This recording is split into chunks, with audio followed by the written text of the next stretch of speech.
So we are continuing with the RAID topic, and there were two types for both types. RAID 1 and RAID 5 has older and new, right? So we went for older RAID 1 and 5, which can tolerate the loss of 2 disks, and then we went for RAID 1 and 5, the new one, which can tolerate the loss of 1 disk, right? No, 3 disks. 3 disks? 2 disks. 2 disks. RAID 1, new one, 2 disks. New And- one, 2 disks. And RAID 1 and 5 older one can tolerate the loss of 1. 1. not 2? Sure? No, the RAID 5, the older one can tolerate 2. RAID 5. RAID One 5. older one. Hey, what did you write there? No. RAID 5 can tolerate 2 disks? 1. Loss of 2 disks? For the older type. The newer can tolerate 2 disks. So RAID 5 older, 1 disk. RAID 5 newer, 2 disks. RAID 1 older, 1 disk. RAID 1 newer, 2 disks. But the new version, you don't feel that it's, the company might be having that one, because in 3 disks you can still tolerate with 2 1. So why people they go for 5? If they're 3, it's not gonna tolerate 2. It has to be minimum 5. It has to detect there are 5. Then it will implement that RAID. The operating system will not implement on 3 RAID 1, right? No, 5. Yeah, it has to be 5 minimum. Then of course they can tolerate 2. So that was just it is very crucial to always have a refresher, and we repeat, right? So we're gonna just go on. If we have started server 4, then let's just log in from netadmin from server 4. Okay, server 2. Oh yeah, that was in yesterday's class, server 4, sorry. So yeah, server 4 and 2. So and I'll be messing some more. Let's see who actually saw. Oh yeah, you need the board as well. Really? Without? Oh, okay. So now I'll be throwing some more questions at you, and let's see who detects or catches the correct answer, right? But we did some correction there, right? So server 1 and RAID 1 and 5 older, 1 loss. RAID 1 and 5 newer, 2 disk loss can be tolerated, right? So in the interview we cannot afford to mess this up, right? So it's good to discuss here, and let's just go ahead and try to. Now we are very alert, so I'll be throwing some more questions now, and I'll make it wrong, and you have to correct me if it is wrong. So that will tell me that yeah, you've covered the what we've discussed. Yeah. Okay. Hey, you're very active now. So okay. Now this was my mistake. So let me just make it. Yeah. Oh, now I can see.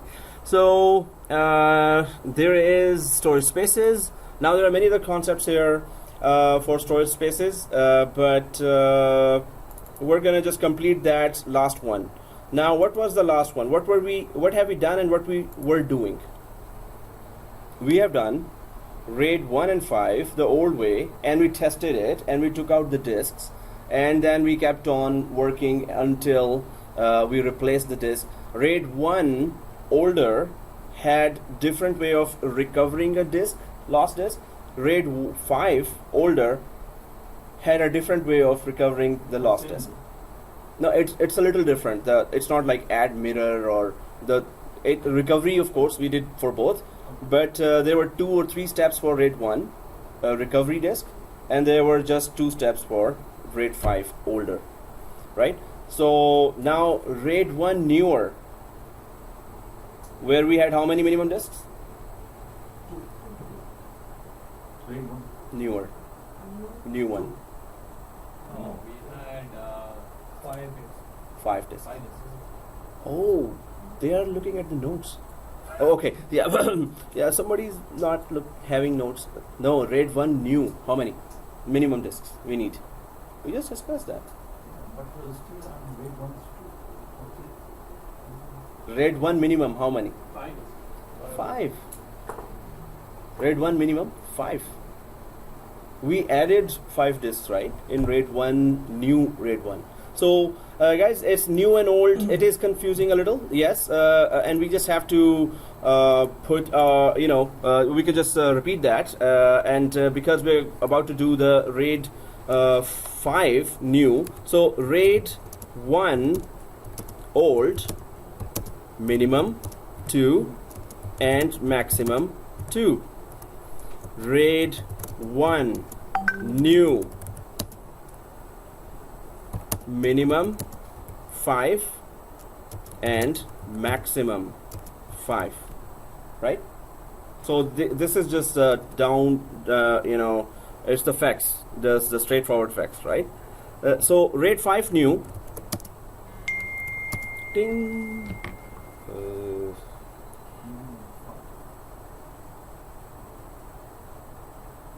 Who's JP? Oh, okay. Shoaib. Oh yeah. So second casualty. Casualty means he had to drop the course because I gave him a big lecture that Who? This guy? Leader? our leader. So Drop? can't continue. No, it's good to drop if you're gonna do it like this. So okay, rate 5 old.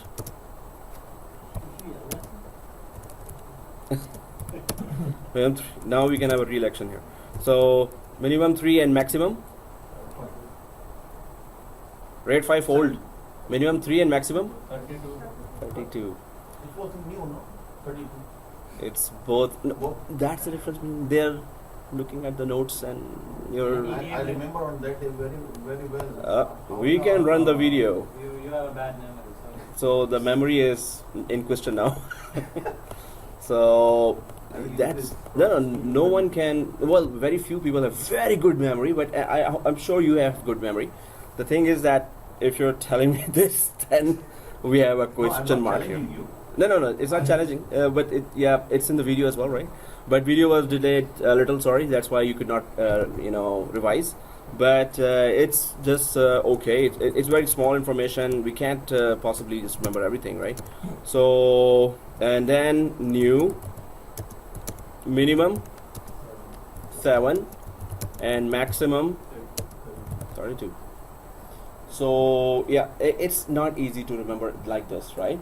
So old, new, old, what? Minimum this, minimum that, maximum that. So that's why if you write it down like this, now, no doubt, if it is summarized, right? I did, but I'll always double check. Yeah, thank you. So, and this is the information that we should be writing or taking a picture of. Anyone wants to take a picture of any notes, you can do. Otherwise, in the video, of course, you can just pause the video at that screen and then take a picture as well, and it will be your summarized notes. So you just have to look at the main information and you're good. That slide and everything I forgot. Actually, I don't have the habit, and so normally students always remind me. So why I do that? Because majority of the time I don't use slide at all, right? Because what I have to say there, I say and do here in the but still, because it's I have to provide some kind of documentation, right? So that's why. Otherwise, video covers everything. So even Josh Brown students were saying, "Sir, where's the documentation?" Other teachers do that. So I say, "No, it's in the video. Sir, it's 4-hour video. What can we? It's torturous." So then I give them slides. It is something that I forget because I include everything, and you don't see me using a lot of slides here at all, actually. But now I'm gonna use the slide there, and I should be putting there. But yeah, it was just I should put that already somewhere. Guys, here this is the information, and I'm gonna ask you again, right, later. What we did was already this is done. and RAID 1 old is done, RAID 5 old is done, and then RAID 5 new, RAID 1 new is done as well, because RAID 1 I've just put. Now RAID 5, see, it's not that easy. So RAID 5 old was done as well, and now RAID 5 new needs to be done. So we had added first 2 disks, then we added 5 disks, and did the experiment on RAID 1 old and new. Then we added 3 disks for RAID 5, and then now we will be adding 7 disks minimum. If we have 6 disks, it's not gonna detect the RAID 5 new one, right? 3-way parity. So that's why we're just going to at least make it available 7, so it could detect that, right? So there's one more day coming. One more day tomorrow. You could just revise this video as well tonight and tomorrow as well. Try to do all the lab exercises and summarize your knowledge. So notes are especially available.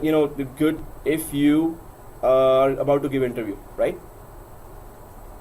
Before interview, you can't possibly remember for long, right? Suppose we have it for last week, okay, we can remember, but after 6 months, will you be remembering this? No way, right?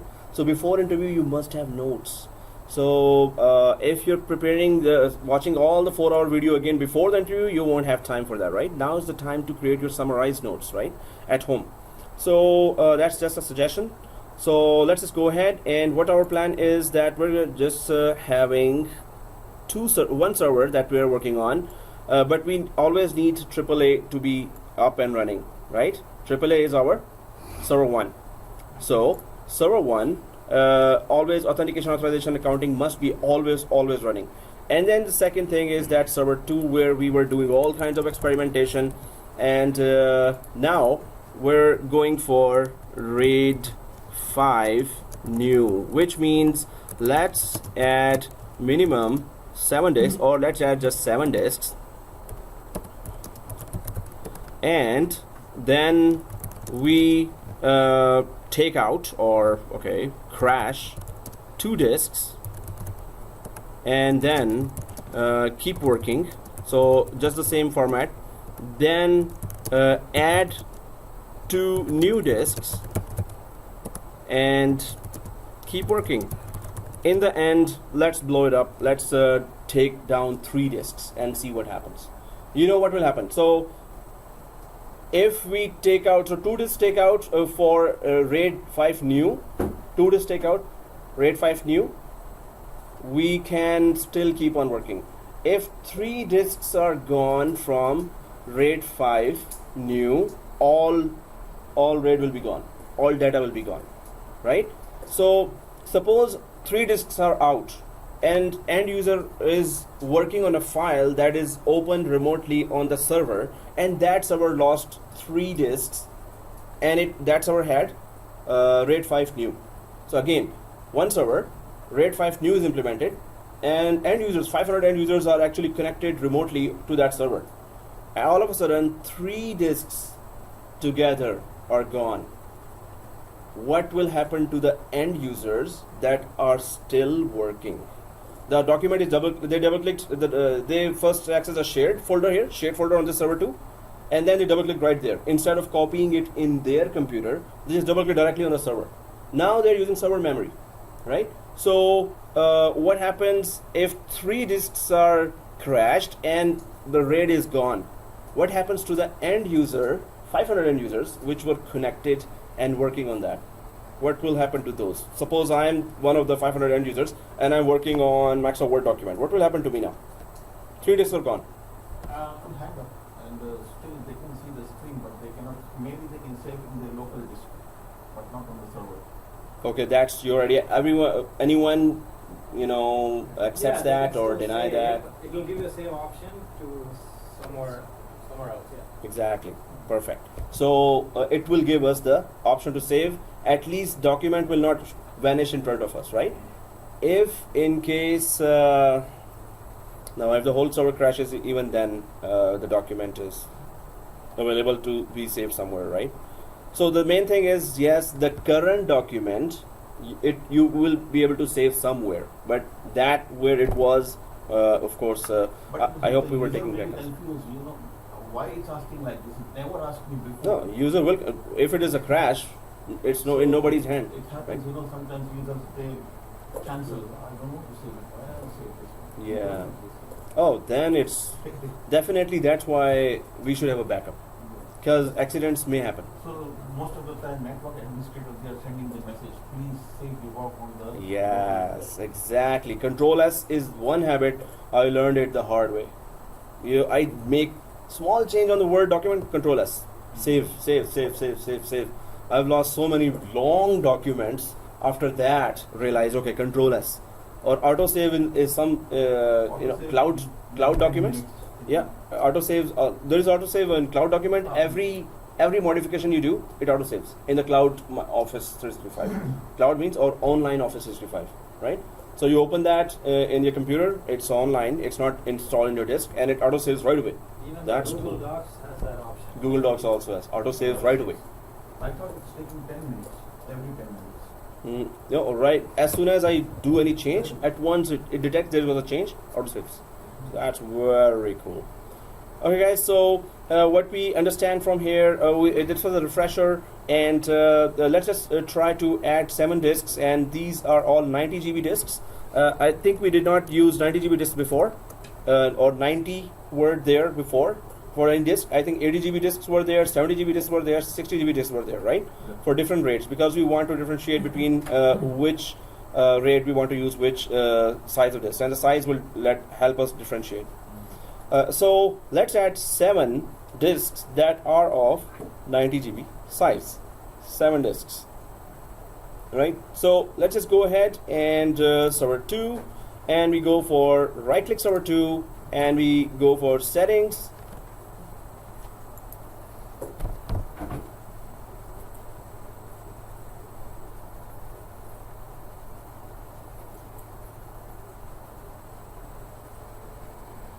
So click add.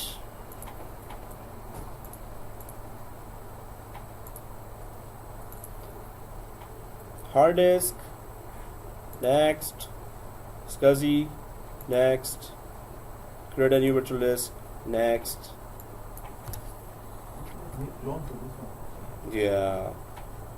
What about the existing 80 gigs hard drives in the virtual hard drives in the settings? Like, do you want us to keep it? Well, ultimately we're gonna get rid of all the disks. So, but they are part of the RAID 1 new. So, 90 GB first disk, finish. Then click add again. My server not responding. Uh-oh. How many machines did you start? How many machines are started right now? Just 2 or 3? 1 and 2. 1 and 2. Okay. If you send clicks more, you're gonna wait more. So if it freezes, just wait. Don't click anything. So before Michael could join us, let's just quickly at 90 days and do that lab. Quickly. Let's do. Okay. No, just kidding. No, we are waiting for you. We're gonna keep on waiting. Guys, hurry up. Michael is joining us. Next. We're done. So 3 are added, 4 more need to be added.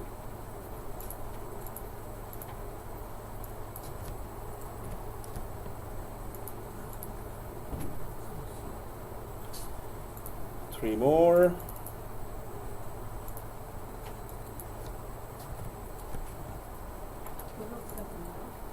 Yeah. 1, 2, 3, 4, 5. Oh, I did not ask that question. What is the purpose of RAID?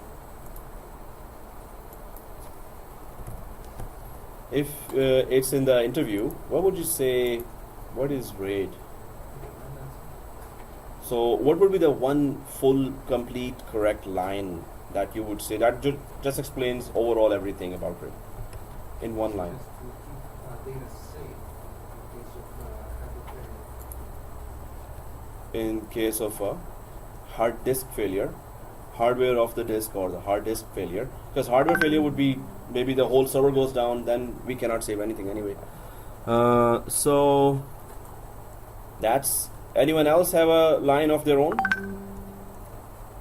What is RAID? How would you say that? So Miguel said that. Anyone else want to try? Fault tolerance, like he said, in another word, what he said was the right thing, but in another word, fault tolerance, redundancy. So how would you put it in one line, right? Like you have to give a complete answer to an interviewer. So what is RAID?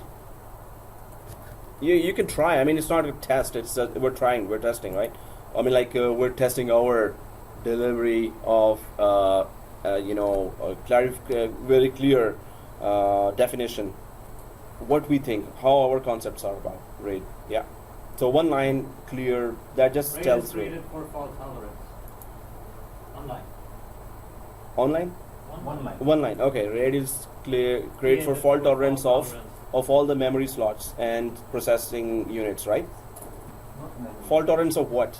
Fault tolerance of hard drive. Yes. So that's hard disk. That has to be there, right? Okay. But that's good that we are trying, right? So if hard disk is not there, that's the exact question from the interviewer. Of what?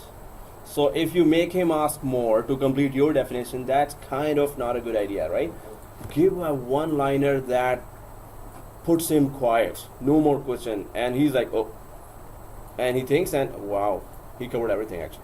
So he always interviews cross question. They want to cross question you just to go in depth with the concept. What do you know? These one-line answers in a document? Because we discussed so many. Oh, I have interview questions and answers on my forum. Technical answers. Technical answers, all. They're Would not you be non-technical kindly- answers. Would you be kindly send us? Yeah, it's on the forum, but I'm gonna send it. But I only send to those who ask, right? Like who email me. Can you send me I'm the interview asking questions On behalf of the class. on behalf of the class? Thank you. If it is a written question, yeah, because after 2 minutes I'm gonna forget that. Oh, okay. So You will forget. But what will happen if physical hard disk is damaged? Is that a virtual?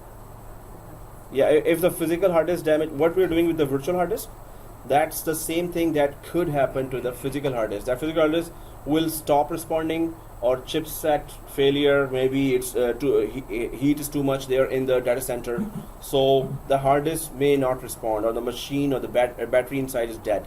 Hard disk is dead, right? So if one hard disk goes down, still we're gonna keep on working because there's another hard disk in RAID 1 or RAID 5.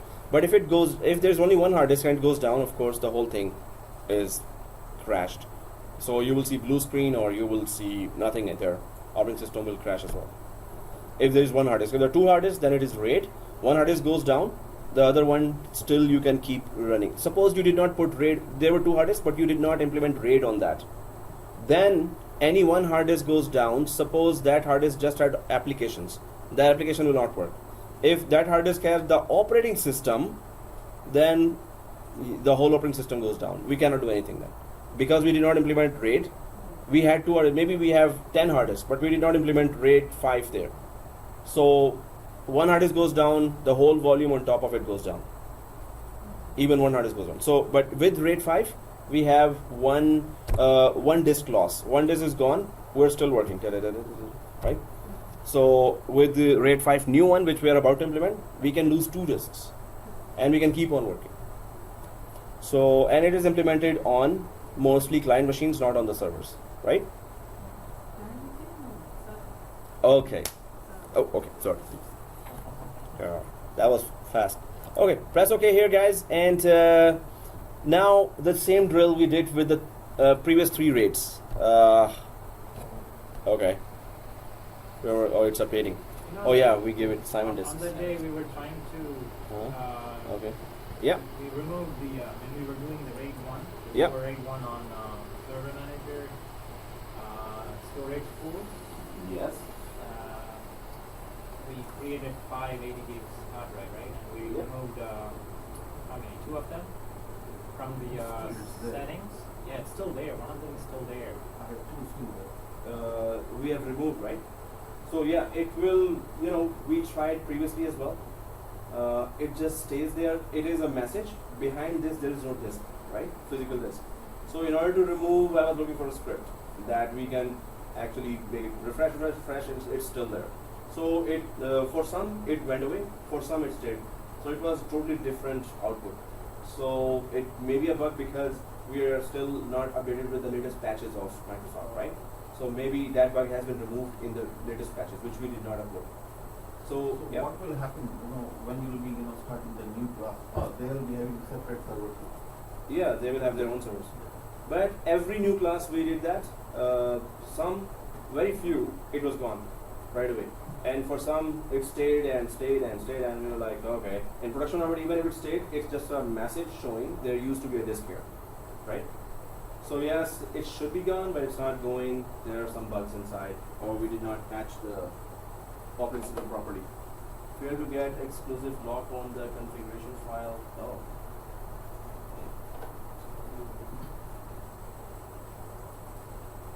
So it's not.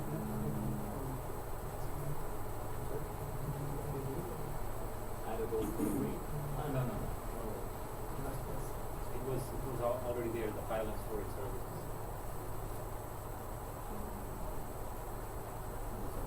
Oh, this one. Have to go over and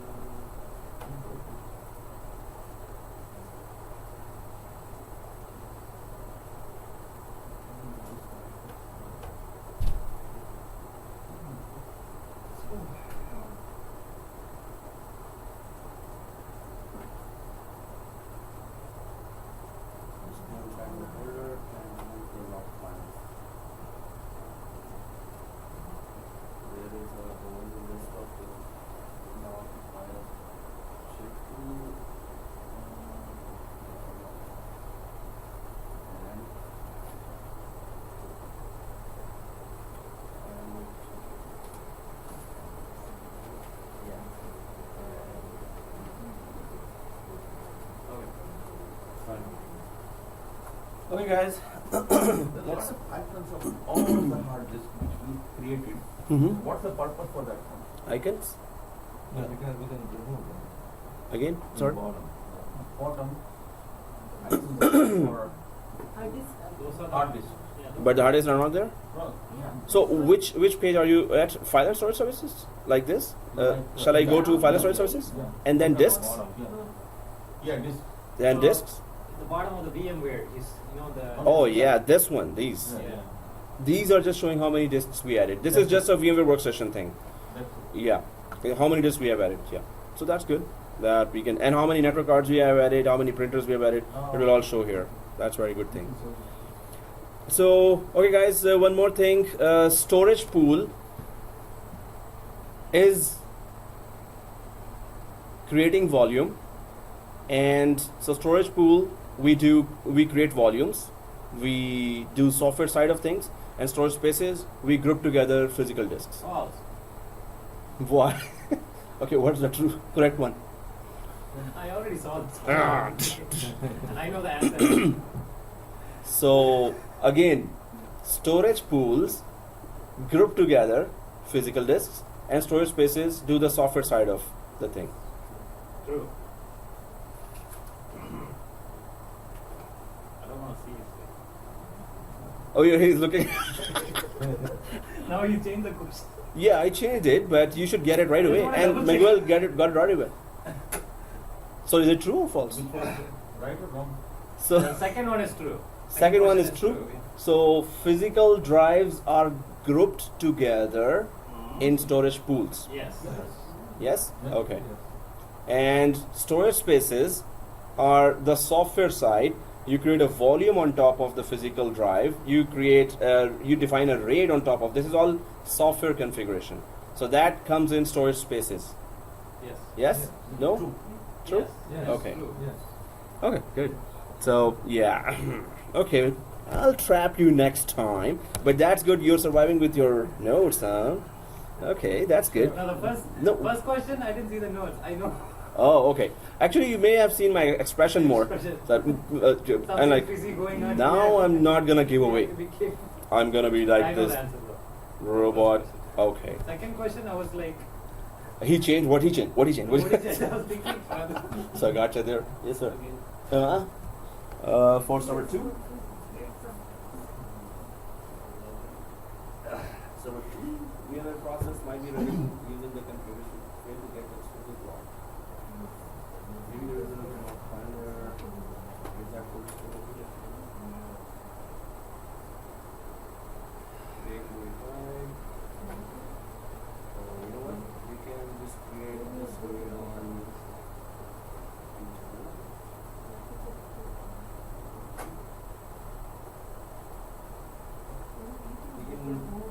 RAID on server 1 disk as well. That's why we have to. It could be what? Is that the most snapshot level? He has a few percent. It will include before RAID 5.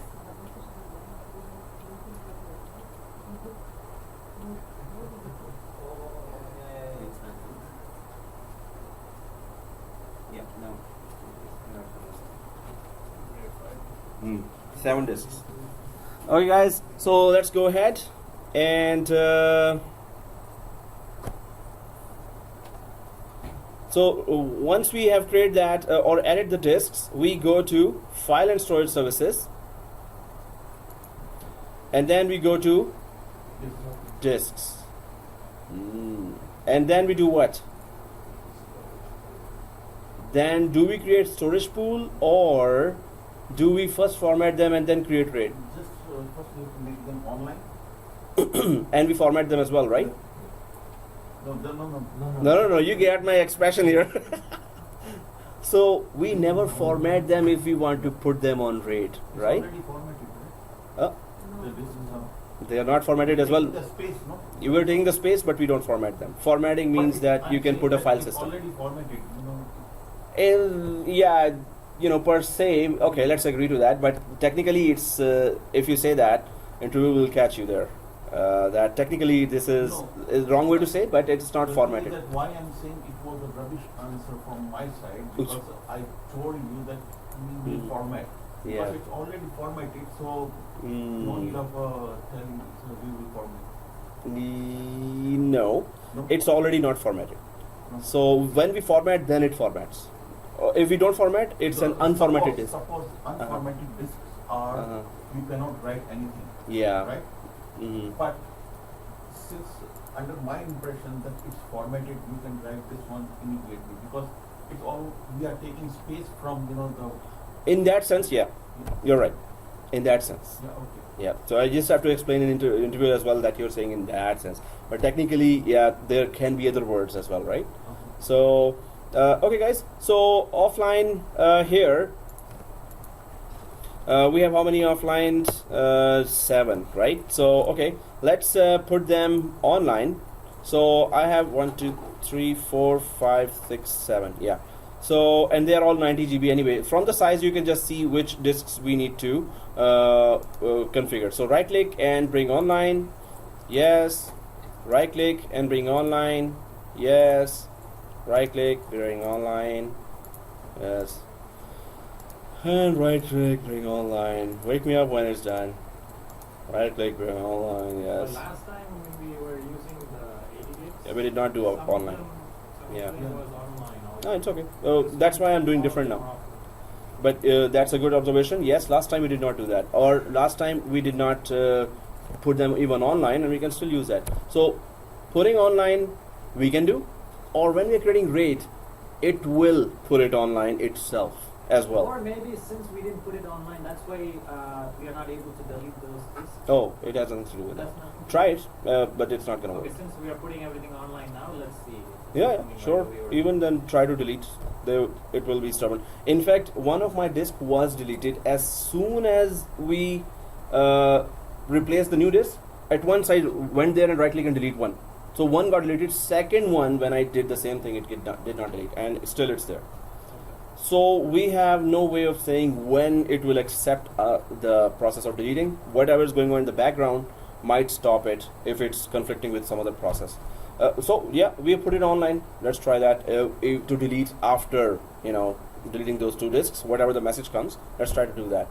Okay, guys. So first thing is 7 disks are online. Suppose this is a server and 500 users will be simultaneously connecting. That's a huge sum of users. 500 users or 300 users simultaneously at the same time. They are all working on the same server. That's a big thing. So that's this server better perform really good. So already we have good RAM, suppose, and we have good processing. Now all we are worried about is the hard disk would last, right? They would last longer. So let's just go there and try to create a RAID. So first of all, what do we do? Now disks are online. What was the first step we are supposed to do here? Good. Hey, what did you have in the breakfast today, huh? Biryani? Ah, serious? Yeah, Spicy. Now you have to filter. yeah, filter exactly. No, if you had told me the correct lunch, breakfast, I would have recommended that for everyone, right? Because you're answering all the questions. Wow. Okay, guys. So storage pool. How do we create the storage pool? Go on the list. Exactly. Go to the storage pools. Well, it's written there. So anyway, primordial. What was the meaning of primordial? Nothing is configured right now, or this is the starting stage. Yeah. Either you can say nothing is configured, and if you now click primordial and go to the right bottom here, do you see the newer disks here? Yeah. 170 GB is still there because we left it last time and it's still there, but we're concentrating on whatever is 90 GB here, right? So we all see that, right? Okay, so now let's go to primordial. Always when you're creating a new storage pool, you have to start with primordial, right? So right click the primordial and go to new storage pool. Where's our lecturer? Sir. Okay. I'm not getting promoted. Oh, you're not. Oh, just go to storage pools Yeah, I'm Oh yeah, click home. and scroll up. Oh, okay. Okay. Okay. So you have to do these all labs by following the video, right? Later at home and here as well, right? So thank you. Okay, guys. So you can see. These are the discs, right? The new ones? Or is it the old file? Oh, Okay. If you add the new one, when you refresh it should pop up. Pause करें. Let's resume now. Okay, so here primordial, right click and new storage pool. Right click, new storage pool, and that's it. Next, and yeah, we can just give any last disk. Set of disk was for accounts disk, so we can just say sales disk. Suppose we are going to put the data for sales on these disks. So 7 disks are being grouped together in a storage pool, and then we're going to use that group as we want, right? So sales disk here. Next, and then we see just 170 GB and all other 90 GBs. But now we're going to do one more new thing here. So everyone sees the 70 GB here as well. Everyone, right? Yes. Yeah. So guys, yeah. So- Should I, right? Oh. you're confirming with everyone. That's good. Okay. She said no, I don't. Yeah, because they did not reply, so maybe. Okay, so guys, if we select all, and the 70 GB we turn to hot spare. First of all, 2 things we can clarify from here. One thing, it's a smaller size. Can a smaller size disk join a bigger size set of disks being used in RAID? First thing. No. Really? No. Bigger size disk can join the smaller size storage pools of this. But smaller size cannot. Cannot. So this means if we do that, either as soon as we take out 2 disks, this disk should not join or should not turn to automatic. It should stay hot spare. If we take out 2 disks, so as soon as hot spare detects that there's a disk out or gone, it's going to turn into an active disk, right? So according to our theory, if we have this hot spare and it's a smaller size, it will not join the bigger size group of disks, RAID, right? So if it is, so we can test 2 things. Can it automatically join? We can, this 70 GB can join, but maybe it will lose some data. Space. Space. Or, normally what happens is, suppose it's all 90 GB and you're adding a 120 GB disk to a 90 GB group of disks. Suppose the new disk is 120 GB or 200 GB. So only 90 GB of that 200 GB will be used among the group. But if it is a smaller disk you're introducing, is it possible that the 90 GB all turn into 70 GB usage of the disk overall? Is that possible or not? Is there pin order stick solution? No, it's not for thin and thick provision. So it is for just that a smaller size disk, can it join a bigger size disk group or not in a RAID? If it's not a RAID, it can join. If it's a RAID, there are some rules there, right? So let's add that to hot spare just to test our theory, right? Because it's our private environment, we can do any kind of tests there, right? So we already know that bigger size disk can join, but can smaller size disk join if we take out 2, and this is already a hot spare. So will it do the hot spare work as well? As soon as it detects one disk is gone, will it get become automatically active, and does it join the RAID? So we're adding all four. Now if the smaller disk cannot join the RAID, this RAID creation should give us an error. Hey, you have a small disk and you have a big all big disks, so can you take out? So RAID creation process should give us an error, right? If it doesn't, then we're gonna carefully check what is the size it took. Maybe it takes the size of the smaller and use 70 GB out of the 90 GB from every disk.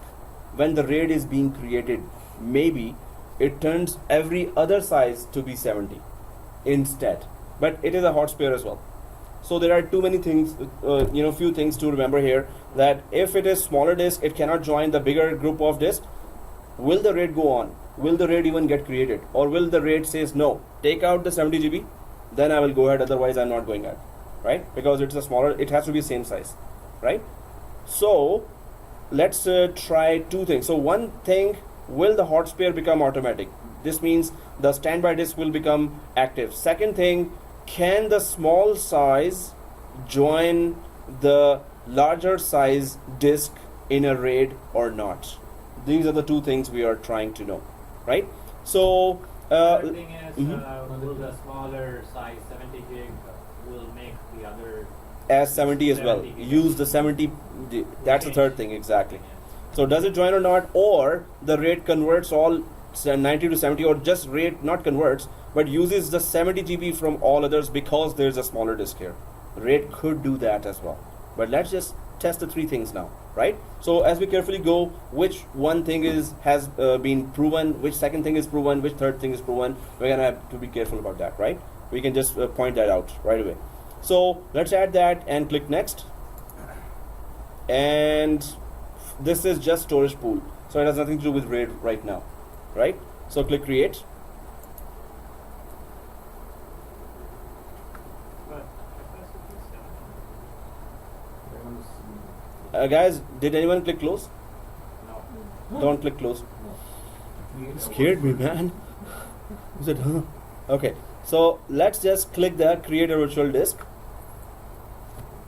I thought somebody will do click close, and we will blame The one still that on. will do is not here. Yeah, I will still blame Tarun for that. Yeah, somebody else did the close as well. See what you started. So, but he's not there. So, okay, got Tarun. Oh, we all love you. Come on, if you're seeing the video now. Okay, so we're just kidding. Okay, class. Don't worry, he won't see this video. He's still in like video 5, I guess. Oh, But he will. He'll catch up. He will catch up. we will tomato ketchup. Yeah. Oh, okay. No. So let's click close. After we selected that option, right? So this window should open now. Is it open for everyone? Yeah. Okay. Next.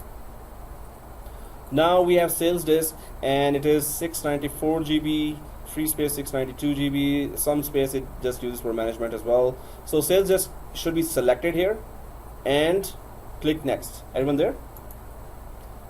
And then name.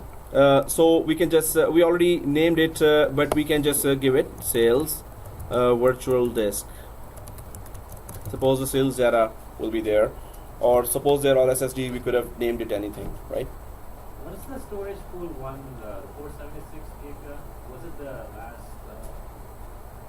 The previous? Yeah, it's the previous rate. We So changed the name, right, to SSD counting or something. That's the one thing. Yeah. Why it shows storage pool one? no, first storage pool we created was storage pool 1. Second one we created was accounts SSD. For this one we didn't do. No, the first one, yeah, you were saying? Will there be any problem if you name it same as the pool? It's better to separate that, but we can test it. It should be unique name. Well, in most cases, guys, we did talk about storage tiers. Yeah. What was the purpose of storage tier? If we are using combination of SSD and the regular mechanical hard drives, then we check that option. And what happens actually? So that's one thing is good, yeah. But how does it use the combination of slower and faster disk? It will pretty much. What happened to the data? Read rate data will be the So frequent, yeah. They most use comments with SSD. Exactly. Perfect, guys. That's good teamwork. And in the interview, before interview, discuss everything with each other. We work together. Yeah. Still haven't answered the question. Which one? The storage pool one, the first Oh. one we created, right? We deleted So- it, right? No, if I just drop down this one you're talking about, right? So sales disk and storage pool 1. Yeah. The accounts disk was on the older grade we created, accounts disk, SSD. Or No, I yesterday saw the video. When I oh, you actually saw the video? Okay. We named it on the server message. Well, then SSD for some reason channel. it's oh yeah, it will appear. I think the volume label we named at accounts SSD. I think so. If I go to the file explorer here, do we see accounts SSD here? Nope. So it must be somewhere. We're gonna investigate that. Because we are leaving that as storage pool one, and we are changing this one as sales disk. That's why. Oh, so yeah, storage pool name is separate, yeah, and virtual disk name is separate. So whenever there's a virtual disk No, showing here, Sales disk. no whenever virtual disks are showing, then you will see the accounts disk as well. When there's a collection of virtual disks, there.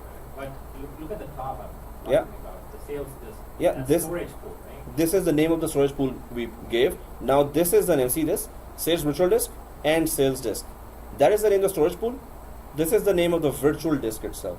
So they are different places that we gave different names. So when you want to check that, once it is created, I think we should be seeing that other accounts disk as well.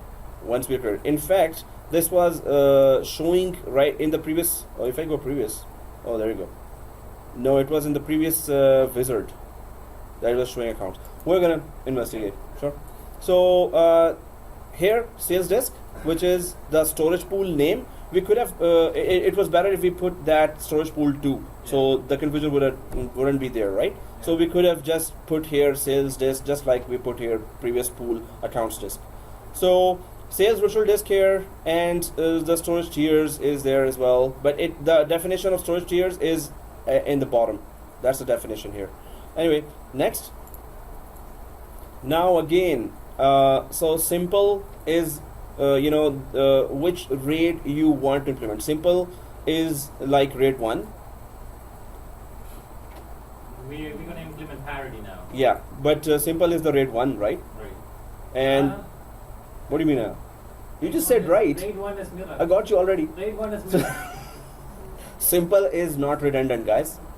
Simple grouping of the disk is not redundant. So simple is You can show it. no. I repeated 2 times. Simple is RAID 1. Then I said simple. Okay. Anyway, so mirror is RAID 1. So okay. Simple is just grouping of disk. If one goes down, what will happen? Everything all goes down. All goes down because it's not redundant, right? Then mirror is of course RAID 1. Yeah, I'm saying correctly.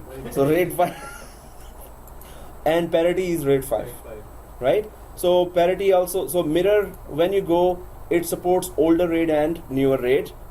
Parity when you go, it supports older RAID and newer RAID, right? So let's go to parity and see if it offers us to either implement older RAID which supports the loss of 1 disk or the newer RAID which supports the loss of 2 disks, right?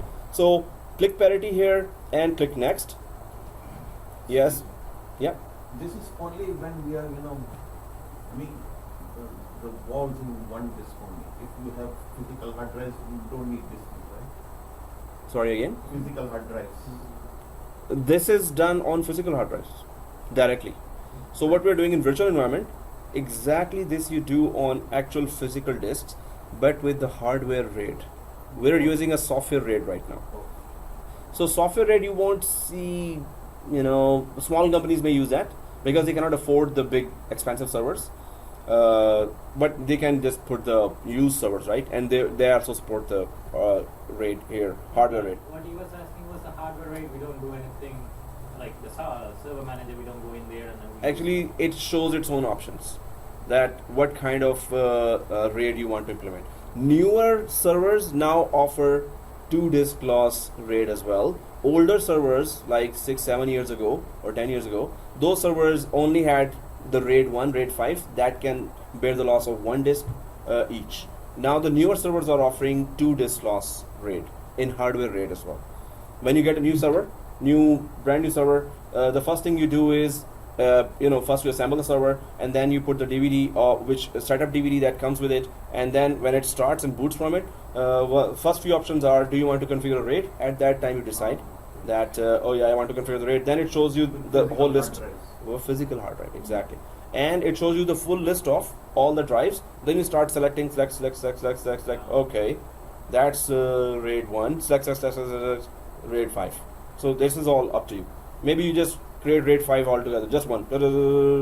Down, RAID 5. Or RAID 1, RAID 5. Or RAID 10. With the hard drive, so That's what I asked the guy here, Mazarik, that we need a server to practice the hardware RAID as well, but we need the DVD. Okay, I can show you when the server starts. We have to bring a server here, so we will do that. So I'll ask today Mazarik, hey, can we have the server available? But he said yes, so the whole class, you don't have to bring a server here because there's, we can just remove this monitor and put there. Or either we can go to that area where the server is itself, and then we can do the RAID, hardware RAID, and maybe take a video and everyone can see. Although it's on YouTube anyway. Many people have done and shown how we do that. But it's I'll try to get the server. I'll ask him today. Next class. Video. Yep. So single parity, guys, or dual parity? Single parity will. You need minimum 3 disks. We did that already. Minimum 3 disks, RAID 5, right? So, and you can lose 1 disk. It says from a single disk failure. Now we go click dual parity. So, two simultaneous disk failures it can protect you from. And this option requires at least 5 disks, but you're gonna see later that what we need here. Last time it was confusing as well. Anyway, next. Fixed or thin?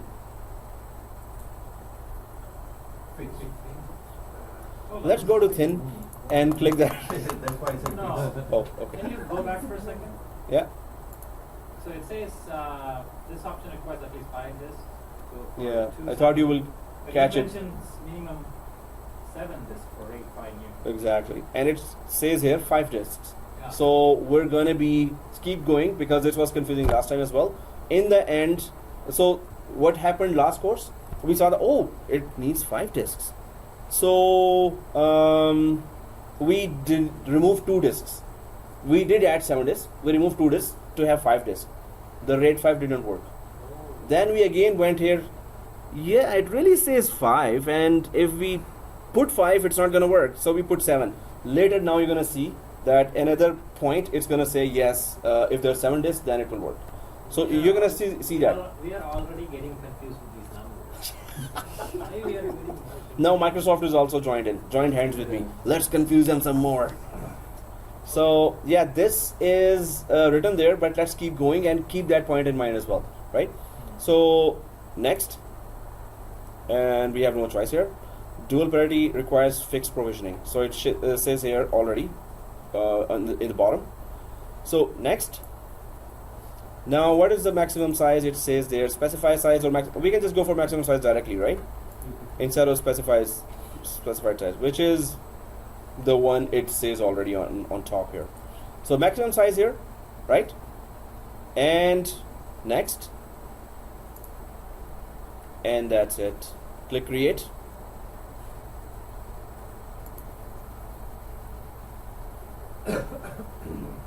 And then you see already one. Now we can create a volume. So we defined first we grouped together the disks. Then we defined which RAID we want. Now we're going to create a volume on top of that that will host the data, right?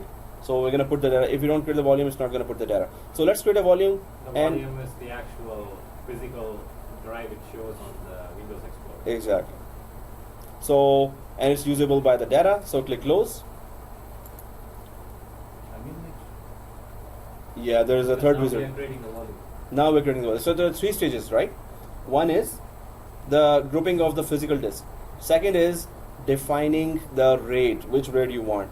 Third is create an actual volume that will have the data on top of it, right? So there are always three stages. So first stage is related to storage pool. Second and third stage is related to storage spaces. Is that true or false? That's true. First stage is related to storage pool. Second and third stage is related to storage spaces. Is that true or false? I'm waiting for other people. No, you already jumped. So let others jump now. So first is the first stage is Hey, storage be pool. careful, guys. Okay, he's gonna maybe you change change the question. No, I will still stick to it until I get an answer. Then I will change the question for the next. But I didn't get the answer from everyone, right? So first stage is about storage pool. Second and third stage is about storage spaces. True. You're saying true? You're saying true? True. What they say? Okay. Yeah.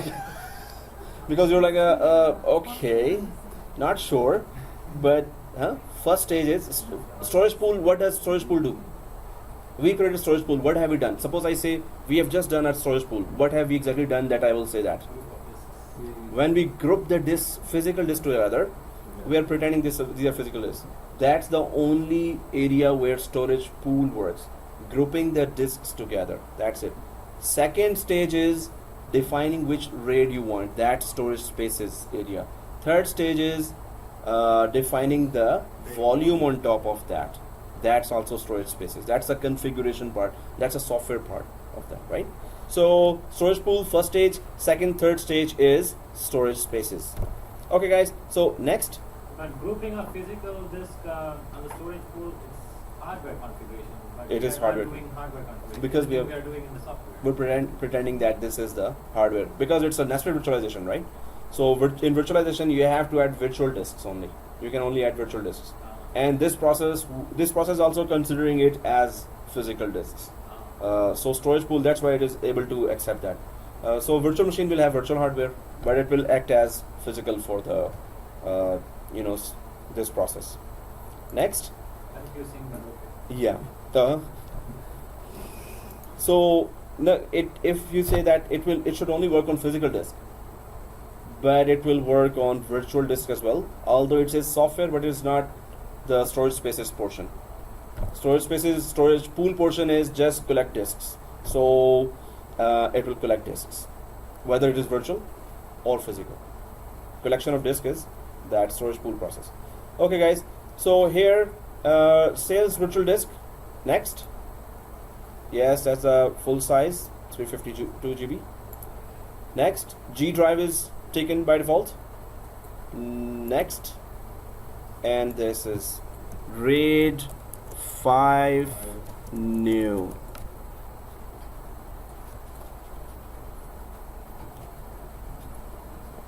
We can say dual parity as well. That's the name. In the mirror, it was two-way mirror or three-way mirror. Here it is single parity or dual parity. They both offer the same thing, that 2 disk loss or 1 disk loss.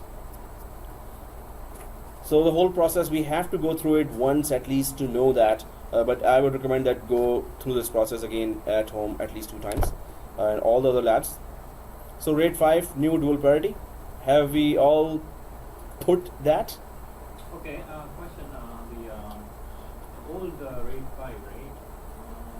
You can tolerate 1 loss, right? And the new Sorry again? old RAID 5 Yeah, tolerate 1 loss. yeah. New RAID 5 tolerate 2 loss. 2 disk loss. Whenever you say old, it's always 1. It is because of the parity. Since dual parity comes into play, that's why We can have Lose 2? two disks. Okay. 2 disk information will be stored in every disk. 2 we can recover this disk, recovery information of that, and recovery information of one more disk we can have in each disk now. Before we discuss that, only one disk information, recovery information will be on the other disk. So now we have put that, and next, and create.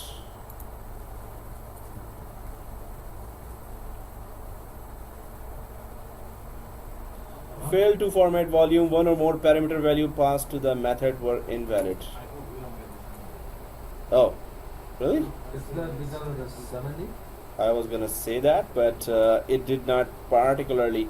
So if we had exact same size or bigger size, no error would have come. It's not gonna accept that after creation of the new volume wizard. Everyone gets the error? No, because you're solid state, that's why you got it.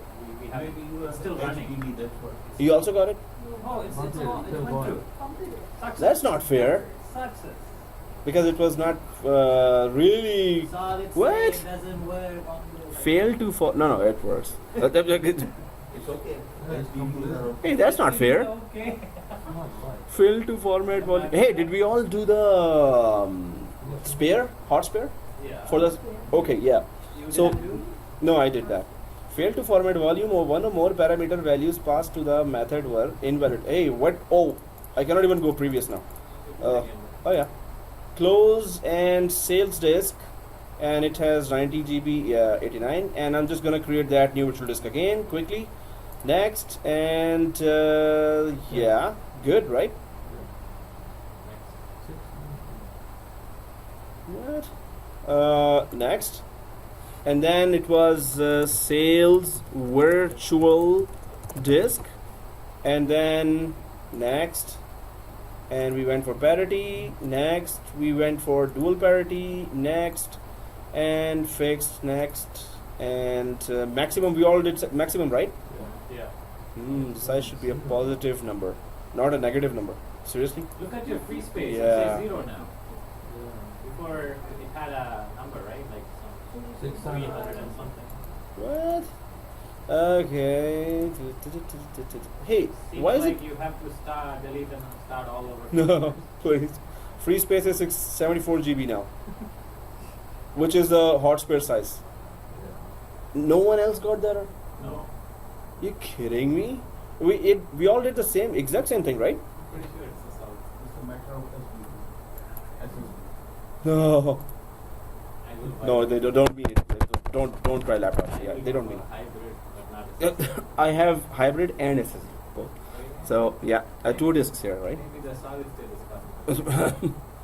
Okay, guys. So there seems to be a problem here. Problemo. So we need to solve this problemo. Let's take a break. Hey, it's too early for that. Yeah, but you have to fix the problem already. But yeah, if you take the break now and then yeah, we will not have the later break. Yeah, until he fixes, we can go and come. It's the vote of the class. You want to take an early break now, or you want to take a break at 12? Otherwise, when you come back now, then we're gonna go straight to. Troubleshooting, no? Yeah. Oh yeah, we want to learn troubleshooting as well, Yeah. or just shooting. No, troubleshooting. What? It just used up the 694 as a used disk space, and then it only shows 74 GB as a free disk space. That is the craziest thing I've ever seen. So I can delete that. Parity fixed. Detach virtual disk. Extend. Delete virtual disk. All volumes must be deleted before this virtual disk can be deleted. The pool, the storage. Spaces. Yeah, the physical disk, the storage pool. Uh-huh. So sales disk and new virtual disk. So this is just the RAID I've already configured. So wow, this is new for me. Sir, I think you Detach. have to go to First we detach, and then we delete. Now it's gonna delete. First we detach. Okay, guys. So it is deleted now, virtual disk, and I'm going to perform that same experimento again, which is sales disk, new virtual disk, and new now sales disk. Oh, now it's good. Free space 600. Yeah. That is strange. So sales virtual disk 1. I don't want to, sometimes it just puts in the registry the older name, so I'm just trying not to put that older name here for any surprising new errors. And then I just go for parity, and we go for dual parity, and we go for fixed, and we go for maximum, and we go for create. Yay! And then now we go for the third stage, which is yes, it's going fine. 352 G drive and new volume. So it was RAID 5 with new dual parity. RAID 5 new dual parity. Next, and create. Format volume. There we go. I got an error like this. No kidding. Failed to format volume. One or more parameters values passed to the method were invalid. And that's strange. So during formatting, it's doing that. So it formatted the whole disk. Okay, I have to detach again. Detach the virtual disk. And now I'm just gonna tear up the whole storage pool as well. Okay. Yeah, start from the beginning. Yeah. Creating. So delete storage pool, press OK, and the whole storage pool should be gone as well. Now it's primordial, and primordial has all the disks showing here. So 1, 2, 3, 4, 5, 6, 7, and 8. Okay, primordial, new storage pool. Next, and then this was sales disks, right? And then next, then we selected all, and we changed only the 70 GB, right? Hot spare. Okay, next, create. It's the exact same thing I'm doing, so how come the error will not come now? So create a virtual disk now, click close, next, sales disk 692, and then sales virtual disk 2.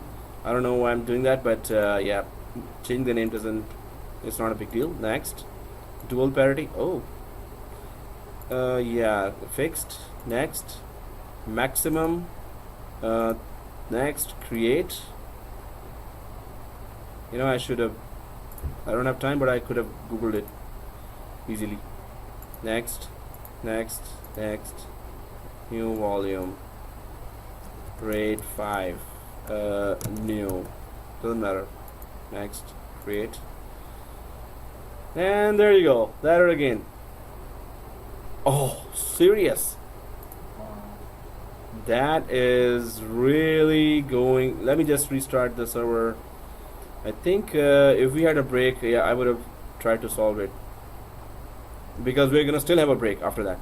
So, so that's gonna be like, yeah, he was right actually, guys. So what's the vote? You want to break now? 20 minutes? 15 minutes? So you're gonna Google and Yeah, I'll just Google that as well. I'll just double check you will that. show what happened, right? Yeah. Oh yeah, sure. I'll Google that and Yeah, I'll put it in the video. Hey, Now we we are have a not break. taking the break. So Right? Yeah, we are gonna break it here. What happened? It Class. didn't work? no, No. even deleting the whole storage pool didn't work. Okay, we will go to break and come. You Google it and then. Yeah. Yes. I think that's So- why he gave us the break. Guys, at 11:45 till 2 straight, then we're gonna work, right? 11. Now it's 11:25. So 11:30. If I say 15 minutes, then you will come in 20 minutes. I'm in the jacket, man. I'm hot already. No, it's still cold outside. Really?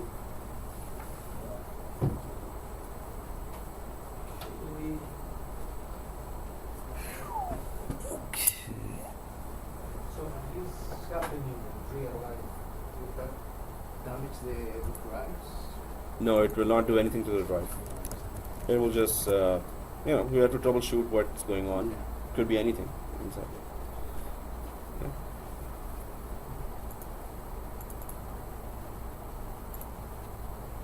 Alright guys, so I have requested from Mohammed Sajid.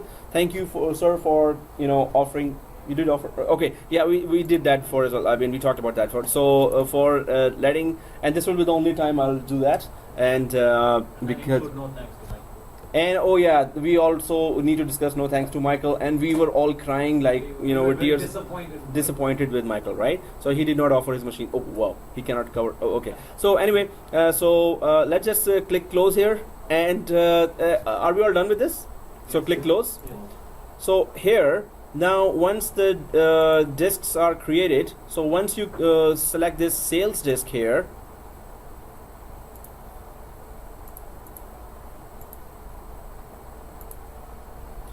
so sales disk, right? Yeah. This one. Now all we need to do is go to the file explorer and try to check what happens. So file explorer is here, file explorer or yellow folder, and here do we see the new disk here, right? RAID 5 new dual parity. So again, let's double click that and right click and create a new folder called management. Oh, management we did IT. So a new folder called IT, Finally, and finally, and double click again, or press enter, and then IT files, or just one file, text document here, IT files, and let's double click that, and then we professionally write something there, blah blah blah blah, and close, save, and then double click again, blah blah blah, and close, save. So we have done some read and write on the disk. Now we're just going to keep it open, keep the file open. So this means the end user is working, and we do what we were doing with previous RAIDs. Now let's just go to server 2 directly here and go to settings. Server 2 directly and go to settings. And then it's fast. We're done. Oh. We're already done. Oh man. Okay. There you go. So zoom. don't After join that, anything where with do you Michael. go? So right click server 2. Right click server 2 Setting. and settings. I'm taking revenge on you. Fast. We're done. So He's the one who's confusing. Don't tell him what. yeah. Don't join. No, he's taking revenge on you for not letting You did not share, huh? Now else. Okay, so you're there, server 2. Now I'm only going to first ask Mr. Michael, are you there? Okay, just kidding. So now we're just taking out any of the 90 GB disks. 100 gig hard drive. Hmm? 100 gig hard drive. Delete. Let's not delete 100. Come on, man. No, he knows he's very sharp. Come on. No, he's not gonna fall for that. So 90 GB, one of the 90 GB. But what test we are about to do? If the two disks are gone, first of all we're gonna check what. First test was if the hot spare becomes active. Kicks over, yeah. So let's take out two disks, and so any two disks, 90 GB, anyone. So remove and remove. Okay, so two disks are gone. Press OK. Let's quickly go there. Was there any performance degradation? We always check that. So double click and not double click. Just type something. Close, save, open, close. Type something, save. Yes, there's no performance degradation as soon as we lost two disks here. Close, save. Performance degradation. So there is no performance degradation, right? So second thing is, now we see what happened in the battleground, or there where we had the disks. There should be a yellow triangle, but also we need to check, and we need to see how to check, where to go and check that 70 GB, the hot spare, did it actually activate it, or is it still a hot spare? So everyone on the storage pool. Storage pool. Oh, okay. You're already on there. I'm for you there. Okay. So so refresh on the storage pool here. Refresh. Yes. First of all, the yellow triangle should be showing there on the storage pool for sales disk. Now, if we go down, yes, this is where the virtual disk is with the parity or dual parity actually. Hey, dual parity. Everyone sees the parity here, right? Or dual parity? Parity. Everyone sees, okay, that's good. So now on the right side, you can see here that it is physical disk 1 and physical disk 1. So, yeah, so here now physical disk 1, right? So, do we all see that? Yeah. Any of the disks you removed, those, now these are just the messages, behind them there are no disks available, right? So what do we do? How do we check the first deduction that we were doing, that the hot spare became active? Where do we go to check that? So if we go to the sales disk here, this one, in the storage pools and sales disk, and right click, does it let us see the list of disks in the storage pool? So if we right click the sales disk and go to properties here, what does it let us see? Use space. So free space is 74 GB, 620 health, details.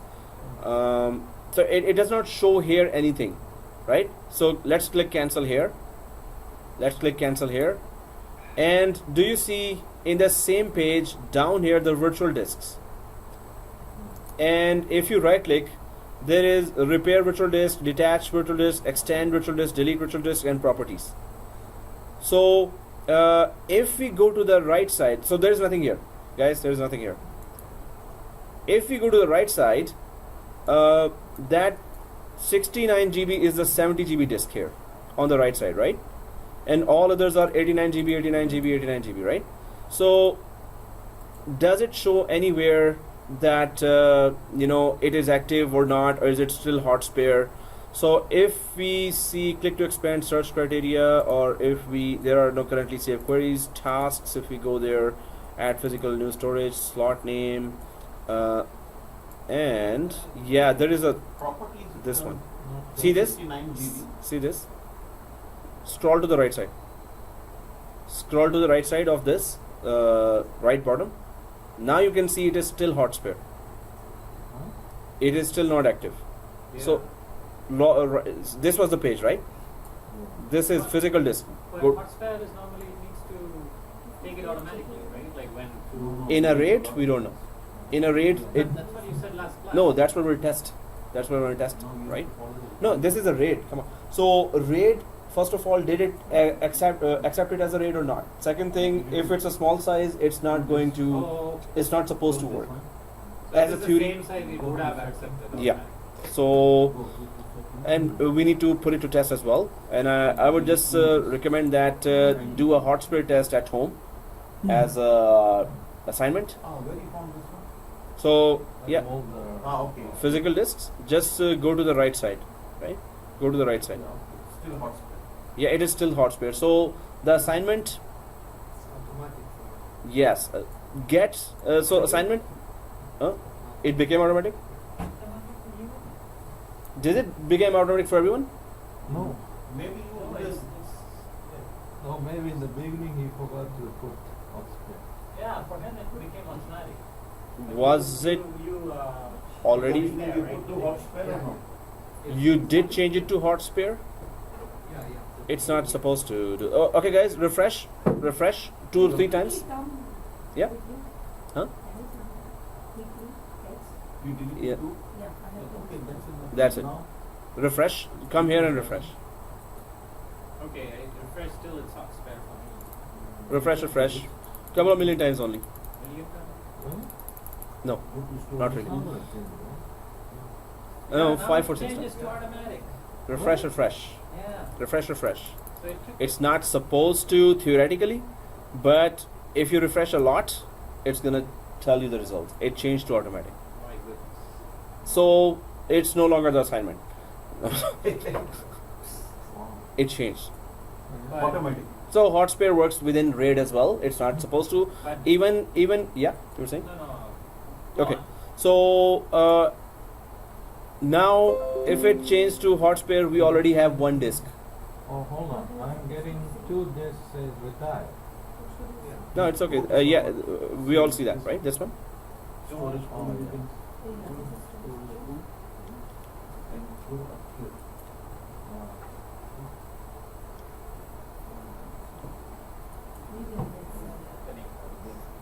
So now So why? That's a problem. We just need one more. Okay, maximize your server manager first. Okay, on the bottom right, just scroll down, click clear, and then scroll down. Use the opportunity to put a new spare. Just Yeah. click on the one of the physical disks and So this means that we already put a disk that is already going to convert if one disk fails. But is it still added to the RAID or not? We're just going to confirm that as well. So if we add one more, the RAID should be complete again. It should be redundant again. But then physically you don't have any more space to put a spare one. Well, there should be. No, because we lost two disks, so we have to take out two disks, right? So we have this space. for her, she didn't delete because she came late. No, she Oh. deleted. I asked her to delete it, but I'm just guessing if she have not deleted the hot spare one. 70 GB. No, because I have So deleted the 90 90 GB, GB. not 70 GB. But Okay. if she deleted the 90 GB, it should show retired, right? It shows. But 70 GB is a hotspot, right? That is Hot spare. Yeah. So hot spare should be 70 GB should be showing automatic here, right? So the only time it will not turn to automatic if you go to manual. Yes. Hey, you got it, man. That is so good. That's why you did not offer me to. Oh, okay, no, just kidding. So, remote connection. Oh, okay. So we all got the same result after refreshing 5 or 6 times. Yeah. We all, yeah. But you especially got you got it right. Yeah, you just say yes, sir. Now he Yeah. got, And you can actually confidently say yes. now he Yes, got of course. nothing. Of course. Huh? Now Now, he got nothing. Oh, He's not doing it. come on, you're Now understanding you know. everything, right? You're understanding everything. See, he said that. Oh, okay. But So. Michael, we're still disappointed. Oh, okay, yeah, that's gonna stay forever with you. So, okay, guys. So here now the result is how many disks we need to put back. Now, One. yes. Everyone agrees to that? We need to put back one disk or two disks. One. If we have two. We lost two with the- disks, so why we put back Because one? It's taking the place It's, already. it's taking for the place, the hotspot is taking the place of the one of the disks, Yeah. but So- still the size is 70. If we have two 90 gig disks, then it's better to add the No, 90 gig. it's since it has no problem. The RAID has no problem adding lesser size as well But what now. about the data? Is the Yeah, data data guaranteed? we lose. In the future, if we lose another two disks, is the data guaranteed? No, it will be guaranteed, of course. No, If it is, it has joined suppose the. data Huh? is 80 GB. Mm-hmm. So you are losing 10 Yeah. We have created one big volume on top of 9 disks or 8 disks. So dual parity comes into Yeah, play, so it will exactly. be safer. It will still be safe even with 70 and one is 90. But the main thing is on top of the 7 disks, we have just one big volume. One big volume. Below whatever is happening has no concern with where you put the data right now, right? It is on just one big partition, C drive. You're putting the data there, right?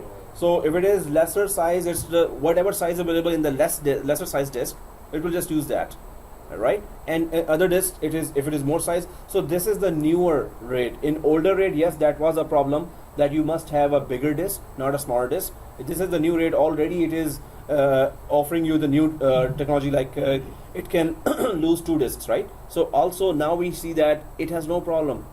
It created a problem for me only, but everyone else, even if you add a smaller 70 GB disk, it's just using that. Whatever space it has, it's using that, right? So if it works fine, what else we need? So one disk we already gave. Now we're gonna give another disk and let's see if there's any error, because it should stay redundant. That's the only thing.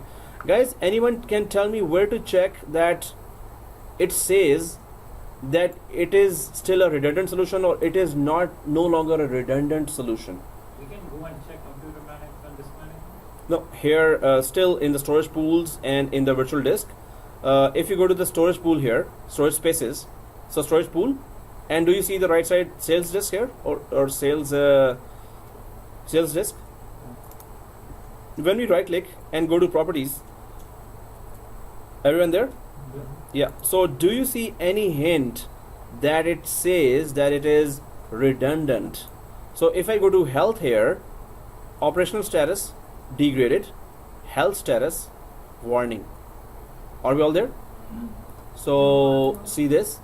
Are you on storage pools? No, hotsphere Doesn't change? It will change. It will. So even leave it still like that. Refresh after maybe 2 or 3 minutes, and it should change. So now go to storage pools, and go to storage disks, and right click. Sales risk, right? Yeah, sales disk. And right click and properties. Do you see properties? Properties, right? And then, so we see here health operation status degraded and health status warning. And if you go to details, does it give anything related to capacity? So if you go to details here, go to details everyone.